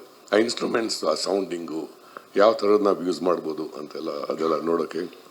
And ಇದರಲ್ಲಿ again C Ashwath sang for me in this again, ಜನ. ಹೌದು, C Ashwath ಅವರ ಧ್ವನಿಯಲ್ಲೇ ಆ ಹಾಡು ಮೂಡಿ ಬಂದಿರೋದು. ಅಶ್ವಥ್ ಮತ್ತೆ ಎರಡನೇ ಸಲ ನಮ್ಮ ಚಿತ್ರದಲ್ಲಿ ಹಾಡಿದ್ದು. ಮುಂದಿನ ಚಿತ್ರ ಒಲವೇ ಜೀವನ ಲೆಕ್ಕಾಚಾರ. ಅದರಲ್ಲಿ ಒಂದು ಹಾಡು ಬಾಳು ಮೂರೇ ದಿನ ಈಗ ಸಿಕ್ಕಾಪಟ್ಟೆ ವೈರಲ್ ಆಗ್ತಿದೆ ಅಲ್ವಾ? ಸೊ ನನಗೆ ಅಲ್ಲೆಲ್ಲೋ ಒಂದು ಕಡೆ ಅನನ್ಯ ಭಟ್ ಅವರ ಮೊದಲನೇ ಸತಿ ಐ ಥಿಂಕ್ ಅನನ್ಯ ಭಟ್ ಅನನ್ಯ ಭಟ್ ಹಾಡಿದ್ದಾರೆ. ನನಗೆ ಎಲ್ಲೋ ರಾಜೇಶ್ ಕೃಷ್ಣನ್ ನೀವು ಹೇಗೆ ಒಂದು 100 ಜನ್ಮಕ್ಕೂ ಮೂಲಕ ಒಂದು ಹೊಸ ಅವರ ಟರ್ನಿಂಗ್ ಪಾಯಿಂಟ್ ಕೊಟ್ಟರು, ಬಹುಶಃ ಅನನ್ಯ ಭಟ್ ಅದೇ ಪ್ಯಾರಲಲ್ ಅಂತ ಹೇಳಿ ನಾನು ನೋಡ್ತೀನಿ. ಖಂಡಿತವಾಗಿ ಅದು ನನಗೆ ಬಹಳ ಇಷ್ಟವಾದ ಹಾಡು. ಒಲವೇ ಜೀವನ ಲೆಕ್ಕಾಚಾರ ತುಂಬ ಯಶಸ್ವಿ ಚಿತ್ರಗಳ ಪಟ್ಟಿಗೆ ಸೇರಲಾರದು, ಯಶಸ್ವಿ ಚಿತ್ರಗಳ ಪಟ್ಟಿಗೆ ಹೋಗಲಿಲ್ಲ. ಆದರೆ ಅದರಲ್ಲಿದ್ದ ಕಂಟೆಂಟು ಮತ್ತು ಅದು ನನಗೆ ಬಹಳ ಇಷ್ಟವಾದಂಥದ್ದು. ಅದರಲ್ಲಿ ಅನನ್ಯ ಆಗಿನ್ನೂ ವಿದ್ಯಾರ್ಥಿನಿ, ಮಂಡ್ಯ ರಮೇಶ್ ಅವರ ನಟನ ಶಾಲೆ ವಿದ್ಯಾರ್ಥಿನಿ. ಮಂಡ್ಯ ರಮೇಶ್ ನನ್ನ ಅತ್ಯಂತ ಪ್ರೀತಿಯ ಗೆಳೆಯ. ಅವನ ನಟನ ಇನ್ನೂ ಕಟ್ಟಿರಲಿಲ್ಲ. ಒಂದು ಒಣಗಿದ ಸೋಗೆ ಗುಡಿಸಲಲ್ಲಿ ಪಾಠ ಮಾಡ್ತಾ ಇದ್ದ. ಅಲ್ಲಿ ಚಿತ್ರೀಕರಣ ಮಾಡಿದ್ದೀನಿ ಆ ಸಿನಿಮಾನ. ಆಗ ನಾನು ಕೇಳಿದೆ, ಒಬ್ಬಳು ಬಾಲ ಗಾಯಕಿ ಬೇಕು ಕಣೋ ಅಂತ. ಅವಳು ಅನನ್ಯ ಭಟ್ ಕಳಿಸ್ಕೊಟ್ಟು ಅವಳು ಅಭಿನಯಿಸಿದಾಳೆ ಮತ್ತು ಹಾಡಿದಾಳೆ. ರೈಲ್ನಲ್ಲಿ ಪ್ರಾರಂಭ ಆಗುತ್ತೆ ಅದು. ಬಾಳು ಮೂರೇ ದಿನ ಬಾಳ ಜೋಪಾನ, ಬಾಳ ಮೆರಿಬೇಡ ಬೀಳ್ತಿ ಕಾಣಣ್ಣ, ಗುಂಡಾಗಿದೆ ಭೂಮಿ ಗುಂಡಾಗಿದೆ, ಮತ್ತೆ ಮತ್ತೆ ನಾವು ಸಿಗ್ತೀವಣ್ಣ. ಆ ಥರದ ಒಂದು ಬಹಳ ದೊಡ್ಡ ಫಿಲಾಸಫಿಯನ್ನು ಹಾಡಲ್ಲಿ ಹೇಳಿದ್ದು. ಅದು ಎಷ್ಟು ವೈರಲ್ ಅಂದರೆ ಈಗಲೂ ಕೆಲವರು ಹಾಡನ್ನು ಎಷ್ಟು ಚೆನ್ನಾಗಿದೆ ಮೀನಿಂಗ್. ಅದು ನಂಬಿಕೆ ದ್ರೋಹ ಮಾಡಬಾರ್ದು, ಪ್ರೀತಿಗೆ ಬದ್ಧವಾಗಿರಬೇಕು, ಉಪಕಾರ ಮಾಡಿದವ್ರನ್ನ ಸ್ಮರಣೆ ಮಾಡಬೇಕು, ಸ್ಮರಣೆ ಮಾಡೋಕ್ಕಾದಿದ್ರೆ ಸುಮ್ಮನಿರ್ಬೇಕು, ಅವ್ರಿಗೆ ಅಪಕಾರ ಮಾಡಬಾರ್ದು. ಈ ಎಲ್ಲ ಫಿಲಾಸಫಿ ಅಫ್ಕೋರ್ಸ್ ಕತೆಗೆ ಪೂರಕವಾಗಿತ್ತು. ರಾಧಿಕಾ ಪಂಡಿತ್ ಅದರಲ್ಲಿ ನಾಯಕಿಯಾಗಿ ಅಭಿನಯಿಸಿದರು. ಅದು ಕೂಡ ನನ್ನ ಮನೋಮೂರ್ತಿಯವ್ರ ಕಾಂಬಿನೇಷನ್ ಬಂದಂಥ ಒಳ್ಳೆಯ ಸಂಗೀತ ಹಾಡು ಇದ್ದಂಥ ಒಂದು ಚಿತ್ರ. ಬಹುಶಃ ಅಮೆರಿಕ 2 ಕಾಂಟೆಕ್ಸ್ಟ್ ಅಲ್ಲಿ ಮಾತಾಡೋದಾದ್ರೆ ನಿಮ್ಮಿಬ್ಬರ ಕಾಂಬಿನೇಷನ್ ಅಲ್ಲಿ ಬಂದಂತಹ ಇವತ್ತಿಗೂ ಬಹಳ ಜನಪ್ರಿಯವಾಗಿ ವೈರಲ್ ಆಗಿರುವಂತಹ ಹಾಡು ಅಂತಂದ್ರೆ ಕಾರ್ ಕಾರ್ ಕಾರ್ ಕಾರ್ ಎಲ್ಲಿ ನೋಡಿ ಕಾರ್. ನಾವು ಆ ಹಾಡಿನ ಬಗ್ಗೆ ಚರ್ಚೆನೇ ಮಾಡಿಲ್ಲ ಅಲ್ವಾ? ನನ್ನ ಪ್ರೀತಿಯ ಹುಡುಗ ಚಿತ್ರದ್ದು ಹಾಡು ಬಗ್ಗೆ ಹೇಳ್ತಿದ್ದಂಗೆ ಮನೋಮೂರ್ತಿಯವರು ಫುಲ್ಲು ಬ್ರೈಟ್ ಆಗಿ ಹೋದ್ರು. ಯಾಕೆ? Any particular reason? I still remember ಅದು ಹೆಂಗಾಯಿತು ಅಂತ. Chandru had come to Fremont, Naviro ಜಾಗದಲ್ಲಿ. He spent some time there. ಆಮೇಲೆ he went to Detroit area. ಯಾಕಂದ್ರೆ ನನ್ನ ಪ್ರೀತಿ ಹುಡುಗಿ ಅಲ್ಲೇ ಆ ಏರಿಯಾನಲ್ಲಿ ಒಂದು ಫಿಲ್ಮ್ ಮಾಡೋದು ಅಂತ ಇತ್ತು. And some of the producers there. ಅಲ್ಲಿಂದ ನನಗೆ ಕಾಲ್ ಮಾಡಿದರು. ಆ್ಯಂಡ್ ಈ side Manu, I got one idea. ಇಲ್ಲಿ I mean the automobile car ಶೋನಲ್ಲಿದ್ದೀನಿ. ಆಮೇಲೆ ನಾನು ಅನ್ಕೊತಿದ್ದೆ, ಎಲ್ಲೋದ್ರೂ ಕಾರ್ ನೋಡ್ತೀರಾ ನೀವು? ಇಲ್ಲಿ ಒಳಗೂ ನೋಡ್ತೀರಾ, ಹೊರಗೂ ನೋಡ್ತೀರಾ, ರೋಡಲ್ಲೂ ನೋಡ್ತೀರಾ, inside the car show also you are seeing. So why don't we do a song based on that? So I said okay fine. So next day itself I thought or the next hour ಅಲ್ಲೇನೆ I said ಹಿಂಗೇನೆ ಒಂದು car car car car ಅಂತ ಅಂದ್ಕೊಂಡು ಹೋಗೋಣ. I told him, you just put lines car car car car ಅಂದ್ಕೊಂಡು ಏನಾದ್ರು ಹಾಕಿ and you fill in the blanks, you do something and will do a different type of song ಅಂತ. Then that song became really different. ಯಾವಾಗ ಅಂದರೆ B Jayashree ಅವ್ರನ್ನ use ಮಾಡಿದಾಗ Chandru is the one who suggested that. ಅವ್ರ ಸ್ಟೈಲೇನೆ it's completely different, folkish style. And ಅವ್ರ opposite Suresh Peters. ಅವ್ರು ಹಾಡೋ ಅವ್ರದ್ದು ಆಕ್ಸೆಂಟ್ ಏನೇ it's very different. English type of Kannada accent ಅದು. So it was a real contrast. So I think ಅಲ್ಲೇನೆ song I was surprise with the way ಆ song sounding ಹೆಂಗೆ ಬಂತು. ಆಮೇಲೆ it completely change the colour of the song ಅವರಿಬ್ರು ಹಾಡಿದ್ಮೇಲೆ.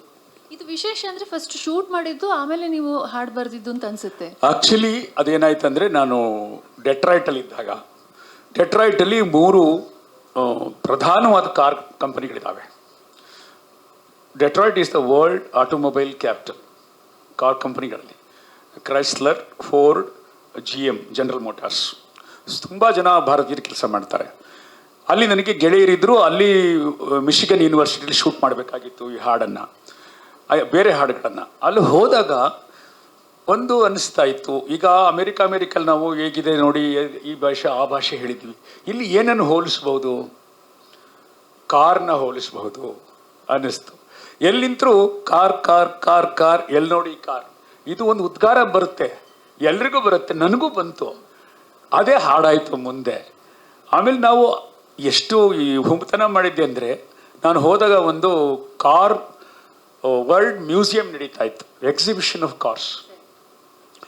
ಇನ್ನು ಹಾಡು ರೆಡಿಯಾಗಿಲ್ಲ, production ರೆಡಿಯಾಗಿಲ್ಲ, ಕಲಾವಿದರ ಆಯ್ಕೆನೂ ಆಗಿಲ್ಲ. ಶೂಟ್ ಮಾಡ್ಕೊಳ್ದೆ ಹೋದ್ರೆ ಇನ್ನೊಂದು ವರ್ಷ ಕಾಯಬೇಕು. ಅಲ್ಲೇ ಒಂದು ಕ್ಯಾಮ್ರಾ ತಗೊಂಡು ನಾವು ಶೂಟ್, ಎಷ್ಟೋ ಆ ಹಾಡಲ್ಲಿ ತೋರಿಸಿರೋ ಕಾರ್ಗಳು ಬಹಳ ಮುಂಚೆನೇ ಶೂಟ್ ಮಾಡಿ ಇಟ್ಕೊಂಡಂತಹ ಸ್ಟಾಕ್ ಶಾಟ್ಗಳು, ಅಂಥದ್ದೆಲ್ಲ ಮಾಡಬೇಕಾಗತ್ತೆ. ಆ ಥರ ಮಾಡಿ ಅನಂತರ ಅದನ್ನು ಪರಿಪೂರ್ಣಗೊಳಿಸಿ ಶೂಟ್ ಮಾಡಿ ಜಯಶ್ರೀ ಅವರ ಕಂಠ ಸಿರಿಯಲ್ ಅದು ತುಂಬ ಅದ್ಭುತವಾಗಿ ಮೂಡಿ ಬಂತು. ಎಷ್ಟರಂದರೆ ಎಷ್ಟೋ ಚುನಾವಣೆಗಳಲ್ಲಿ ಸಾಹಿತ್ಯ ಬದಲಾಯಿಸ್ಕೊಂಡು ಅದನ್ನು ಆ ಹಾಡನ್ನು ಬಳಸೋಕೆ ಶುರು ಮಾಡಿದರು. ಆ ಥರದ್ದೆಲ್ಲ ಆಯಿತು. ಸೊ ಅದರಲ್ಲಿ ಕಾರ್ನಲ್ಲಿರೋ ವರ್ಡು ಚಲನೆ, ಮೂವ್. ಯಾಕೆಂದರೆ ಅಮೇರಿಕ ಅಂದರೆ ಮೂವ್, ನಿಲ್ಲೋಂಗಿಲ್ಲ, ಓಡ್ತಾ ಇರಬೇಕು. ಹಾಗೆ ಆ ಹಾಡು ಒಂದು ಓಟದೊಂದಿಗೆ, ಓಟದ ಸೂಚನೆಯೊಂದಿಗೆ ಮುಗ್ದಿದೆ. ಅಲ್ಲಿಂದ ಇಲ್ಲಿಗೆ ಬಂದಿದೆ. ಕಾರ್ ಥರ ಇವತ್ತು ಅಲ್ಲಿಂದ ರನ್ಗೆ ಬಂದಿದ್ದೀವಿ ನಾವು ಅಲ್ವಾ? ಹೌದು ಹೌದು. ಯಾಕೆಂದರೆ ರನ್ ಅನ್ನೋದು ಚಲನೆ, ಓಟ, ಅದು ಬೇಕೇ ಬೇಕು ಇವತ್ತಿನ ಆಧುನಿಕ ಜೀವನಕ್ಕೆ. ಅವರು ಪ್ರೇಮಿಗಳು ಓಡಿ ಹೋಗ್ತಾರೋ, ಎಲ್ಲರದ್ದು ಒಂದೊಂದು ಜೀವನದ ಗುರಿ ಹುಡುಕೋಕ್ಕೆ ಹೋಗ್ಬೇಕಾದಂಥ ಓಟ, ಅದು ಈ ಹಾಡು ರನ್ ರನ್. ಇದರ ಗಾಯಕರು ಶಂಕರ್ ಮಹದೇವನ್ ಮತ್ತು ಶ್ರೇಯಾ ಘೋಷ್.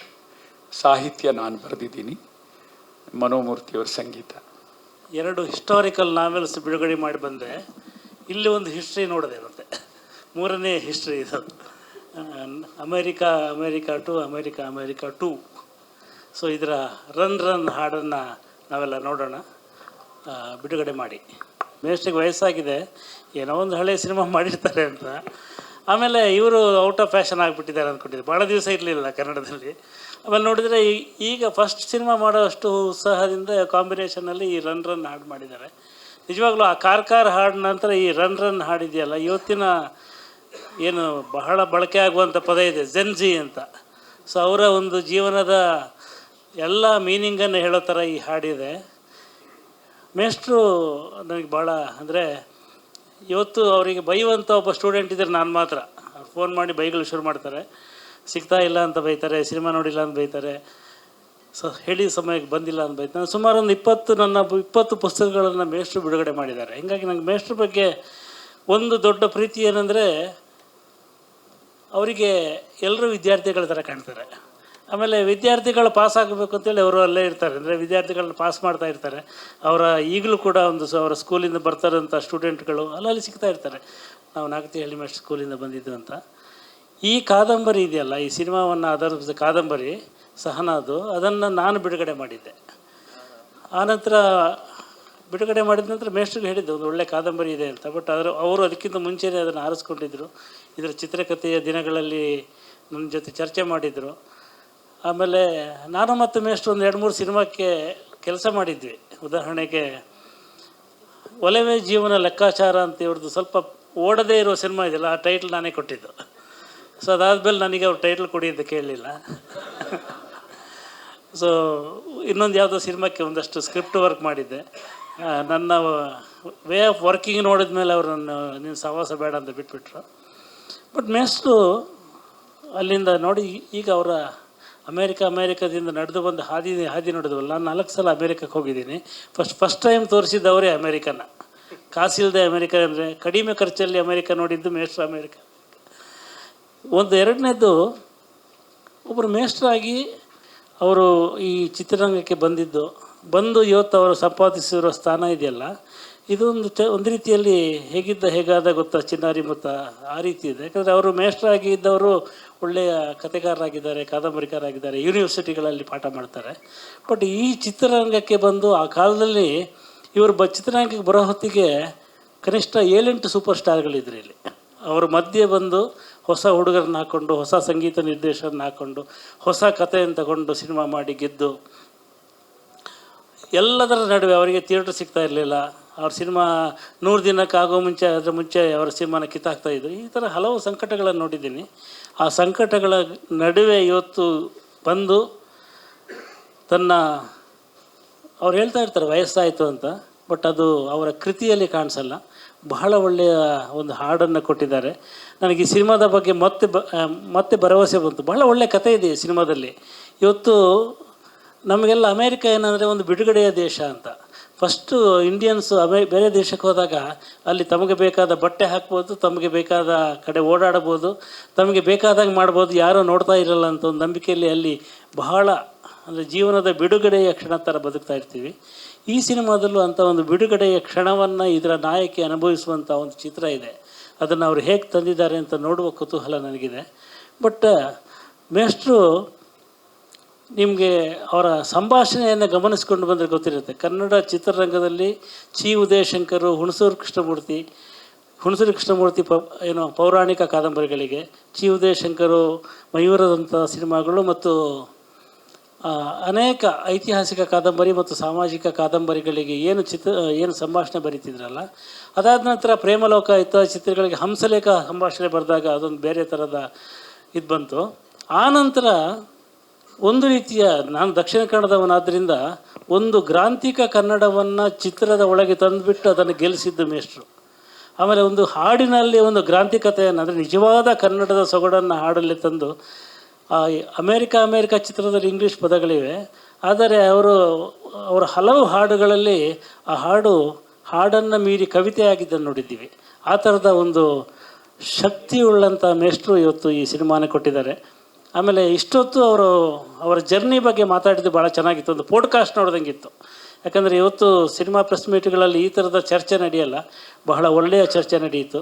ಆಮೇಲೆ ಸ್ನೇಹಿತರು ಮತ್ತು ನೀವಿಬ್ಬರು ಭಾಳ ಚೆನ್ನಾಗಿ ಅದರಲ್ಲಿ ಕಾಣಿಸ್ತಾ ಇದ್ರಿ, ನನಗೆ ಭಾಳ ಸಂತೋಷ ಆಯಿತು. ಆಮೇಲೆ ಮನೋಮೂರ್ತಿ, ನಿಮಗೆ ಹ್ಯಾಟ್ಸ್ ಆಫ್. ಯಾಕಂದರೆ ಈ ಬೀಡ್ಸ್ ಇದೆಯಲ್ಲ, ಇದು ನನ್ನನ್ನೇ ಒಂಥರ ಟ್ಯಾಪ್ ಮಾಡೋ ಥರ ಮಾಡುತ್ತೆ. ಬಹುಶಃ ನನ್ನ ಹಿಂದೆ ಕೂತ್ಕೊಂಡ ಸುಬ್ರಹ್ಮಣ್ಯ ಕೂಡ ಮೀಸೆ ಅಲ್ಲಾಡಿಸ್ತಾ ಇದ್ರು.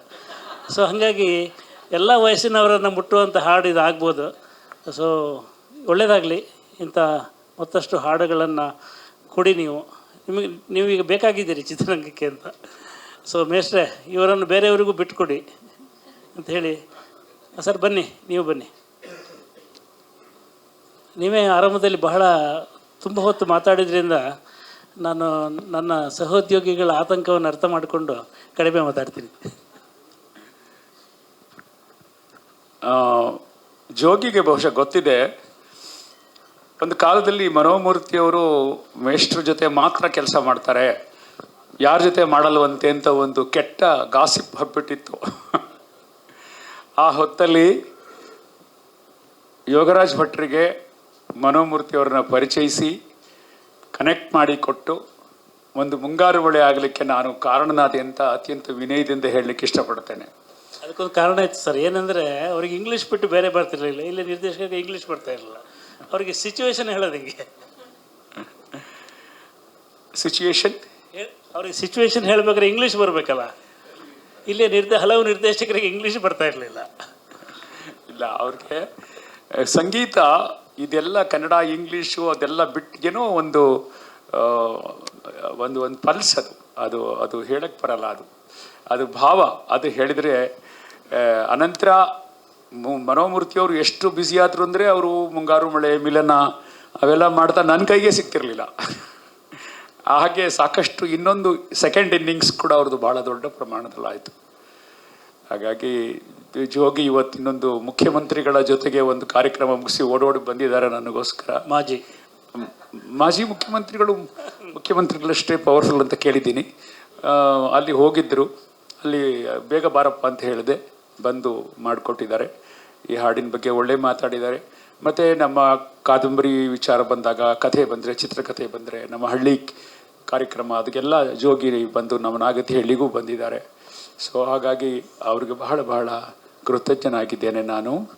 ಮತ್ತು ಇನ್ನೊಂದು ಮುಖ್ಯವಾದ ವಿಚಾರ, ನಾನು ಆರಂಭದಲ್ಲಿ ಮಾಧ್ಯಮದ ಗೆಳೆಯರಿಗೆ, ನನ್ನ ತಂತ್ರಜ್ಞರೆಲ್ಲ ಬಂದಿದ್ದಾರೆ, ಇಲ್ಲಿ ಕಲಾವಿದರು ಬಂದಿದ್ದಾರೆ, ಸಾನ್ವಿ ಮತ್ತು ಪೃಥ್ವಿ. ಇವರು ಕುಮಟಾದಲ್ಲಿದ್ದಾನೆ ನಮ್ಮ ಇನ್ನೊಬ್ಬ ಗೆಳೆಯ ನಿರೂಪ್, ಅವನು ಎಲ್ಲರಿಗೂ ಶುಭಾಶಯ ತಲುಪಿಸಿದ್ದಾನೆ. ಬರಲಿಕ್ಕೆ ಸಾಧ್ಯ ಆಗ್ತಿಲ್ಲ, ಖಂಡಿತ ಆದಷ್ಟು ಬೇಗ ಮತ್ತೊಂದು ಗೋಷ್ಠಿಯಲ್ಲಿ ಭೇಟಿ ಮಾಡ್ತೀನಿ ಅಂತ ಹೇಳಿದ್ದಾನೆ. ಇನ್ನು ನಮ್ಮ ಶ್ರೀ ಸಂಕಲನಕಾರ ಇಲ್ಲಿ ಬಂದಿದ್ದಾರೆ, ಇನ್ನೂ ಅನೇಕ ನಮ್ಮ ಗೆಳೆಯರಲ್ಲಿದ್ದೀರಿ. ಎಲ್ಲರಿಗೂ ಮಾಧ್ಯಮ ಗೋಷ್ಠಿ ಎಲ್ಲರಿಗೂ ನಾನು ಮತ್ತೊಮ್ಮೆ ನನ್ನ ವಂದನೆಗಳನ್ನು ಹೇಳಲಿಕ್ಕೆ ಇಷ್ಟಪಡ್ತೇನೆ. ಒಂದು ನಿಮಿಷ. ಎಸ್, ಪ್ರಶಸ್ತವಾದ ದಿನ. ಯಾವ ತಿಂಗಳು ಇದು? ಇದು ನೀವು ನಿರ್ಧಾರ ಮಾಡಿದ ತಿಂಗಳಾಗಬಹುದು. ಓಕೆ ಓಕೆ, ಒಂದು ಡೇಟ್ ಯಾವ್ದಾಗಬಹುದು? 26 ಓಕೆನಾ? 26ಕ್ಕೆ ಬಂದ್ರೆ ಚಂಡಮಾರುತದ ಎದುರುಗಡೆ ನಿಲ್ಲಕ್ಕಾಗತ್ತಾ ಬಡವರು? ಯಾಕೆ ಏನಮ್ಮ ವರ್ಷಧಾರೆ ಸರಿ, ಆದ್ರೆ ಅದು ಪ್ರವಾಹ ತಂದ್ಬಿಟ್ರೆ ನೀರು ಹೇಗೆ ಕೊಚ್ಚಿಕೊಂಡು ಹೋಗೋ ಒಂದು ತಿಂಗಳು ಕಗ್ಗತ್ತಲು ಕಾರ್ಗಾಲದ ರಾತ್ರಿ ಆಗೋಗ್ಬಿಡುತ್ತೆ. ಸರಿ, ಅಂತ ದೊಡ್ಡ ಸಿನಿಮಾ, ಅದಕ್ಕೆ ಶುಭ ಕೋರ್ತಾ 26ಕ್ಕೆ ನಾವು ಬರಕ್ಕಾಗಲ್ಲ. ಸರಿ, ಒಂದ್ 2 ದಿನ ಬಿಟ್ಟು 28. ಇನ್ನೂ ಅದರ ತಿರುಗಾಳಿಯ ಅಬ್ಬರ ಇರುತ್ತೆ, ಪ್ರವಾಹ ಭೂಕಂಪ ಎಲ್ಲ ನಡೀತಾ ಇರುತ್ತೆ, ಅದರಿಂದ ಬೇಡ. ಅದು ಬೇಡವಾ? ಓಕೆ, ಮುಂದೆ 4 ಸ್ವಲ್ಪ ಒಳ್ಳೆ 4ಕ್ಕೆ ಬರೋದಕ್ಕೆ ಸ್ವಲ್ಪ ಆಸೆ ಇದೆ, ಆದ್ರೆ ಇನ್ನೂ ಧೈರ್ಯ ಕಡಿಮೆ. ಯಾಕೆ ಅಂದ್ರೆ ಚಿತ್ರಮಂದಿರಗಳು ಖಾಲಿ ಆಗಿರ್ತವೋ ಇಲ್ವೋ ಗೊತ್ತಿಲ್ಲ. ಓಹೋ, ಹಿಂದಿನ ವಾರದ್ದೇ ಅಲ್ಲಿಂದ ಇನ್ನು ಪ್ರವಾಹ, ಟಾಕ್ಸಿಕ್ ಪ್ರವಾಹ ನಡೀತಾ ಇರುತ್ತೆ. ಸರಿ, ಈಗ ನನಗೆ ಒಂದು ಕೆಲಸ ಮಾಡೋಣ. ಇನ್ನೊಂದು 4 ಡೇಟ್ ಇದೆ, ನಿಮ್ಗೊಂದು ಸ್ವಲ್ಪ ಸಹಾಯ ಆಗಲಿ ಅಂತ ಹೇಳಿ ನಾನೀಗ ಡಾಕ್ಟರ್ ಪ್ರಶಾಂತ್ PKM, ಇವರು MD Karnataka soaps and detergents limited, ಅವ್ರನ್ನ ಒಂದು ಸ್ವಲ್ಪ ಕರಿತಾ ಇದ್ದೀನಿ ವೇದಿಕೆಗೆ. ನಿಮ್ಗೊಂಚೂರು ಸಹಾಯ ಮಾಡಲಿ, ಒಂದು ಸ್ವಲ್ಪ ಬಲ ಸಿಗುತ್ತೆ ಒಂಚೂರು ನಿರ್ಧಾರ ಮಾಡೋದಕ್ಕೆ ಯಾವ ದಿನ ಅಂತ. ಅಥವಾ ನೀವಿಬ್ರು ಪರಸ್ಪರ ಚರ್ಚೆನಾದರೂ ಮಾಡಿ ನೀವು ಅನೌನ್ಸ್ ಮಾಡಬಹುದು. ಪ್ರಶಾಂತ್ ಅವರು ಸಾಹಿತ್ಯ ಅಭಿಮಾನಿ, ಸಂಸ್ಕೃತಿ ಅಭಿಮಾನಿ, ನಮ್ಮ ಪ್ರಧಾನ ವ್ಯವಸ್ಥಾಪಕರು ಮೈಸೂರು ಸ್ಯಾಂಡಲ್ ಸೋಪ್ಸಲ್ಲಿ. ನಮ್ಮ ಚಿತ್ರಕ್ಕೆ ಅವರು ಪ್ರಾಯೋಜಕರು ಕೂಡ ಆಗಿದ್ದಾರೆ. ಸರ್, ಯಾವ ದಿನ ರಿಲೀಸ್ ಮಾಡಬೇಕು ಅಂತ ನೀವು ಹೇಳಿ. 4 ಡೇಟ್ಗಳಿದಾವೆ ಸರ್ ನಿಮ್ಮ ಮುಂದೆ.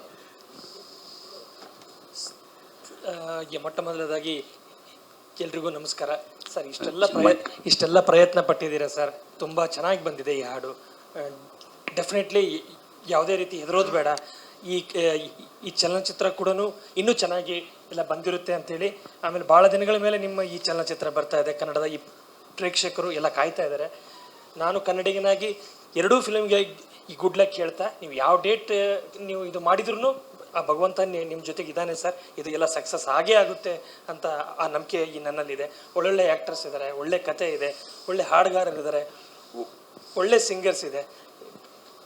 ಕನ್ನಡಿಗರು ಜಸ್ಟ್ ಕೈ ಹಿಡಿಬೇಕಾಗಿದೆ ಅಷ್ಟು ಬಿಟ್ಟರೆ ಬೇರೆ ಏನೂ ಇಲ್ಲ ಸರ್. ನೀವು ಯಾವ ಡೇಟ್ ತೊಗೊಂಡ್ರು it will be A huge success ಅಂತೇಳಿ ನನ್ನ ಅಂತರಾತ್ಮ ಹೇಳ್ತಾ ಇದೆ ಸರ್. ನಮ್ಮ ಹಿರಿಯ ಪತ್ರಕರ್ತ ಸುಬ್ರಹ್ಮಣ್ಯ ಅವರು ಸೆಪ್ಟೆಂಬರ್ 11 ಹೇಳ್ತಾ ಇದ್ದಾರೆ. ಸೆಪ್ಟೆಂಬರ್ 11 ಅಮೆರಿಕಕ್ಕೆ ಒಳ್ಳೆ ದಿನ ಅಲ್ಲ, ಆದ್ರೆ ಅಮೆರಿಕ 2ಗೆ ಒಳ್ಳೆ ದಿನ ಅಂತ ಅನ್ಕೋಬಹುದು. ಯಾಕೆಂದ್ರೆ ಇದು ಅಮೆರಿಕದ ರಾಜಕೀಯಕ್ಕೆ ಸಂಬಂಧಪಟ್ಟ ಸಿನಿಮಾ ಅಲ್ಲ. ಆದ್ರಿಂದ ಜೊತೆಗೆ ಗೌರಿ ಗಣೇಶ ಬರೋಕ್ಕೆ ಸ್ವಲ್ಪ ಮುಂಚೆ. ಎಲ್ರಿಗೂ ಓಕೆನಾ? ಒಂದ್ಸರಿ ಜೋರಾಗಿ ಹೇಳಿಬಿಡಿ ಎಲ್ಲ, ಸೆಪ್ಟೆಂಬರ್ 11 ಅಂತ. ಎಲ್ರಿಗೂ ಓಕೆ? ಎಲ್ಲರೂ ಒಂದ್ಸತಿ ಜೋರಾಗಿ okay okay okay okay okay absolutely okay. ನಮ್ಮ ಚಿತ್ರಕ್ಕೆ ಎಲ್ಲ ಸಹಕಾರ ಕೊಡ್ತಿದ್ದಾರೆ. ರವಿ ಬನ್ನಿ, ನೀವು ಘೋಷಣೆಗೆ ನೀವು ಇರಬೇಕು.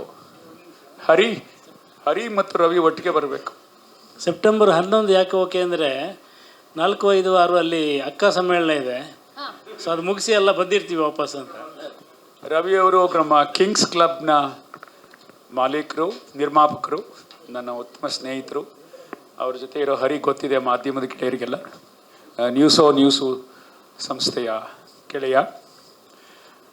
ಇವರು ನಮ್ಮ ಚಿತ್ರದ ಪ್ರಮುಖ ಮತ್ತು ಪ್ರಥಮ ಪ್ರದರ್ಶನ ಗೋಲ್ಡನ್ ಪ್ರಿವ್ಯೂ ಅದನ್ನು ವ್ಯವಸ್ಥೆ ಮಾಡ್ತಿದ್ದಾರೆ. ಅದರ ವಿವರಗಳನ್ನು ಆದಷ್ಟು ಬೇಗ ನಿಮಗೆ ಕೊಡ್ತೇನೆ. ಹೀಗಾಗಿ ಅವರು ಕೂಡ ನಮ್ಮ ಚಿತ್ರದ ಭಾಗವಾಗಿದ್ದಾರೆ. ಸೊ ಸೆಪ್ಟೆಂಬರ್ 11, 2026 ನಿಮ್ಮ ಚಿತ್ರ ವಿಶ್ವಾದ್ಯಂತ ಬಿಡುಗಡೆಯಾಗ್ತಿದೆ. ಹಾಗಂತ ಇದನ್ನು ನಾನು ಪ್ಯಾನ್ ಇಂಡಿಯಾ ಸಿನಿಮಾ ಅಂತ ಕ್ಲೈಮ್ ಮಾಡಲ್ಲ. ಕನ್ನಡ ಸಿನಿಮಾ ಮಾತ್ರ ಇದು.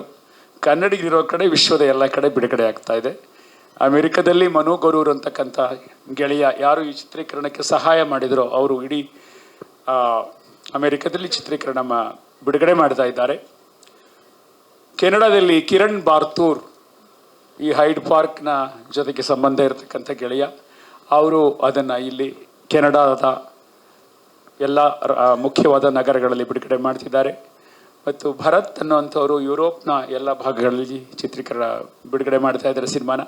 ಹಾಗೆ ಜೆರೋನ್ ಅಂತಕ್ಕಂಥವರು ಆಸ್ಟ್ರೇಲಿಯಾದಲ್ಲಿ ಚಿತ್ರವನ್ನು ಬಿಡುಗಡೆ ಮಾಡ್ತಾ ಇದ್ದಾರೆ. ವಿಶಾಲ ಕರ್ನಾಟಕಕ್ಕೆ ನಮ್ಮ ಹೆಮ್ಮೆಯ ಹಂಚಿಕೆದಾರರು KVN ಅವರು ಕರ್ನಾಟಕಕ್ಕೆ ಬಿಡುಗಡೆ ಮಾಡ್ತಾ ಇದ್ದಾರೆ. ಥಿಯೇಟ್ರಲ್ಲಿ ನೋಡೋದಕ್ಕೆ ಕಾಯ್ತಾ ಇದ್ದೀನಿ ಸೆಪ್ಟೆಂಬರ್ 11ಕ್ಕೆ. I am also waiting to watch the film with all of you in the theatre. When ನಮ್ಮ ಫಿಲ್ಮಲ್ಲಿ like everybody is a legend, why should we wait? ಅದೇ ರನ್ ಆದಷ್ಟು ಬೇಗ ಓಡಬೇಕು. ಬಟ್ ತುಂಬ ಕಾತರದಿಂದ ಕಾಯ್ತಾ ಇದ್ದೀನಿ. ಆಮೇಲೆ ಲೈಕ್ ನನಗೆ ಸಿಕ್ಕಿರುವಂಥ ಒಂದು ಅದ್ಭುತವಾದ ಅವಕಾಶ. ಸರ್ ಚಿತ್ರದಲ್ಲಿ ಎಲ್ಲ ಆ್ಯಕ್ಟರ್ಸು ಅಂದರೆ ಕ್ಯಾರೆಕ್ಟರ್ಸು ಅಮೇರಿಕಾ, ಯುರೋಪು ಎಲ್ಲ ಕಡೆ ಹೋಗ್ತಾ ಇರುತ್ತೆ. ಬಟ್ ಕ್ಯಾರೆಕ್ಟರ್ ಒಳಗಿರುವಂತಹ ಸೋಲ್ ಏನಿದೆ ಅದು ಕರ್ನಾಟಕ ಬಿಟ್ಟು ಹೋಗೇ ಇಲ್ಲ ಯಾವತ್ತೂ ಕೂಡ. ಸೊ ಅಂಥ ಒಂದು ಅದ್ಭುತವಾದ ಸಿನಿಮಾ ತುಂಬ ಚೆನ್ನಾಗಿ ಮೂಡಿ ಬಂದಿದೆ. And I am waiting for everyone to watch.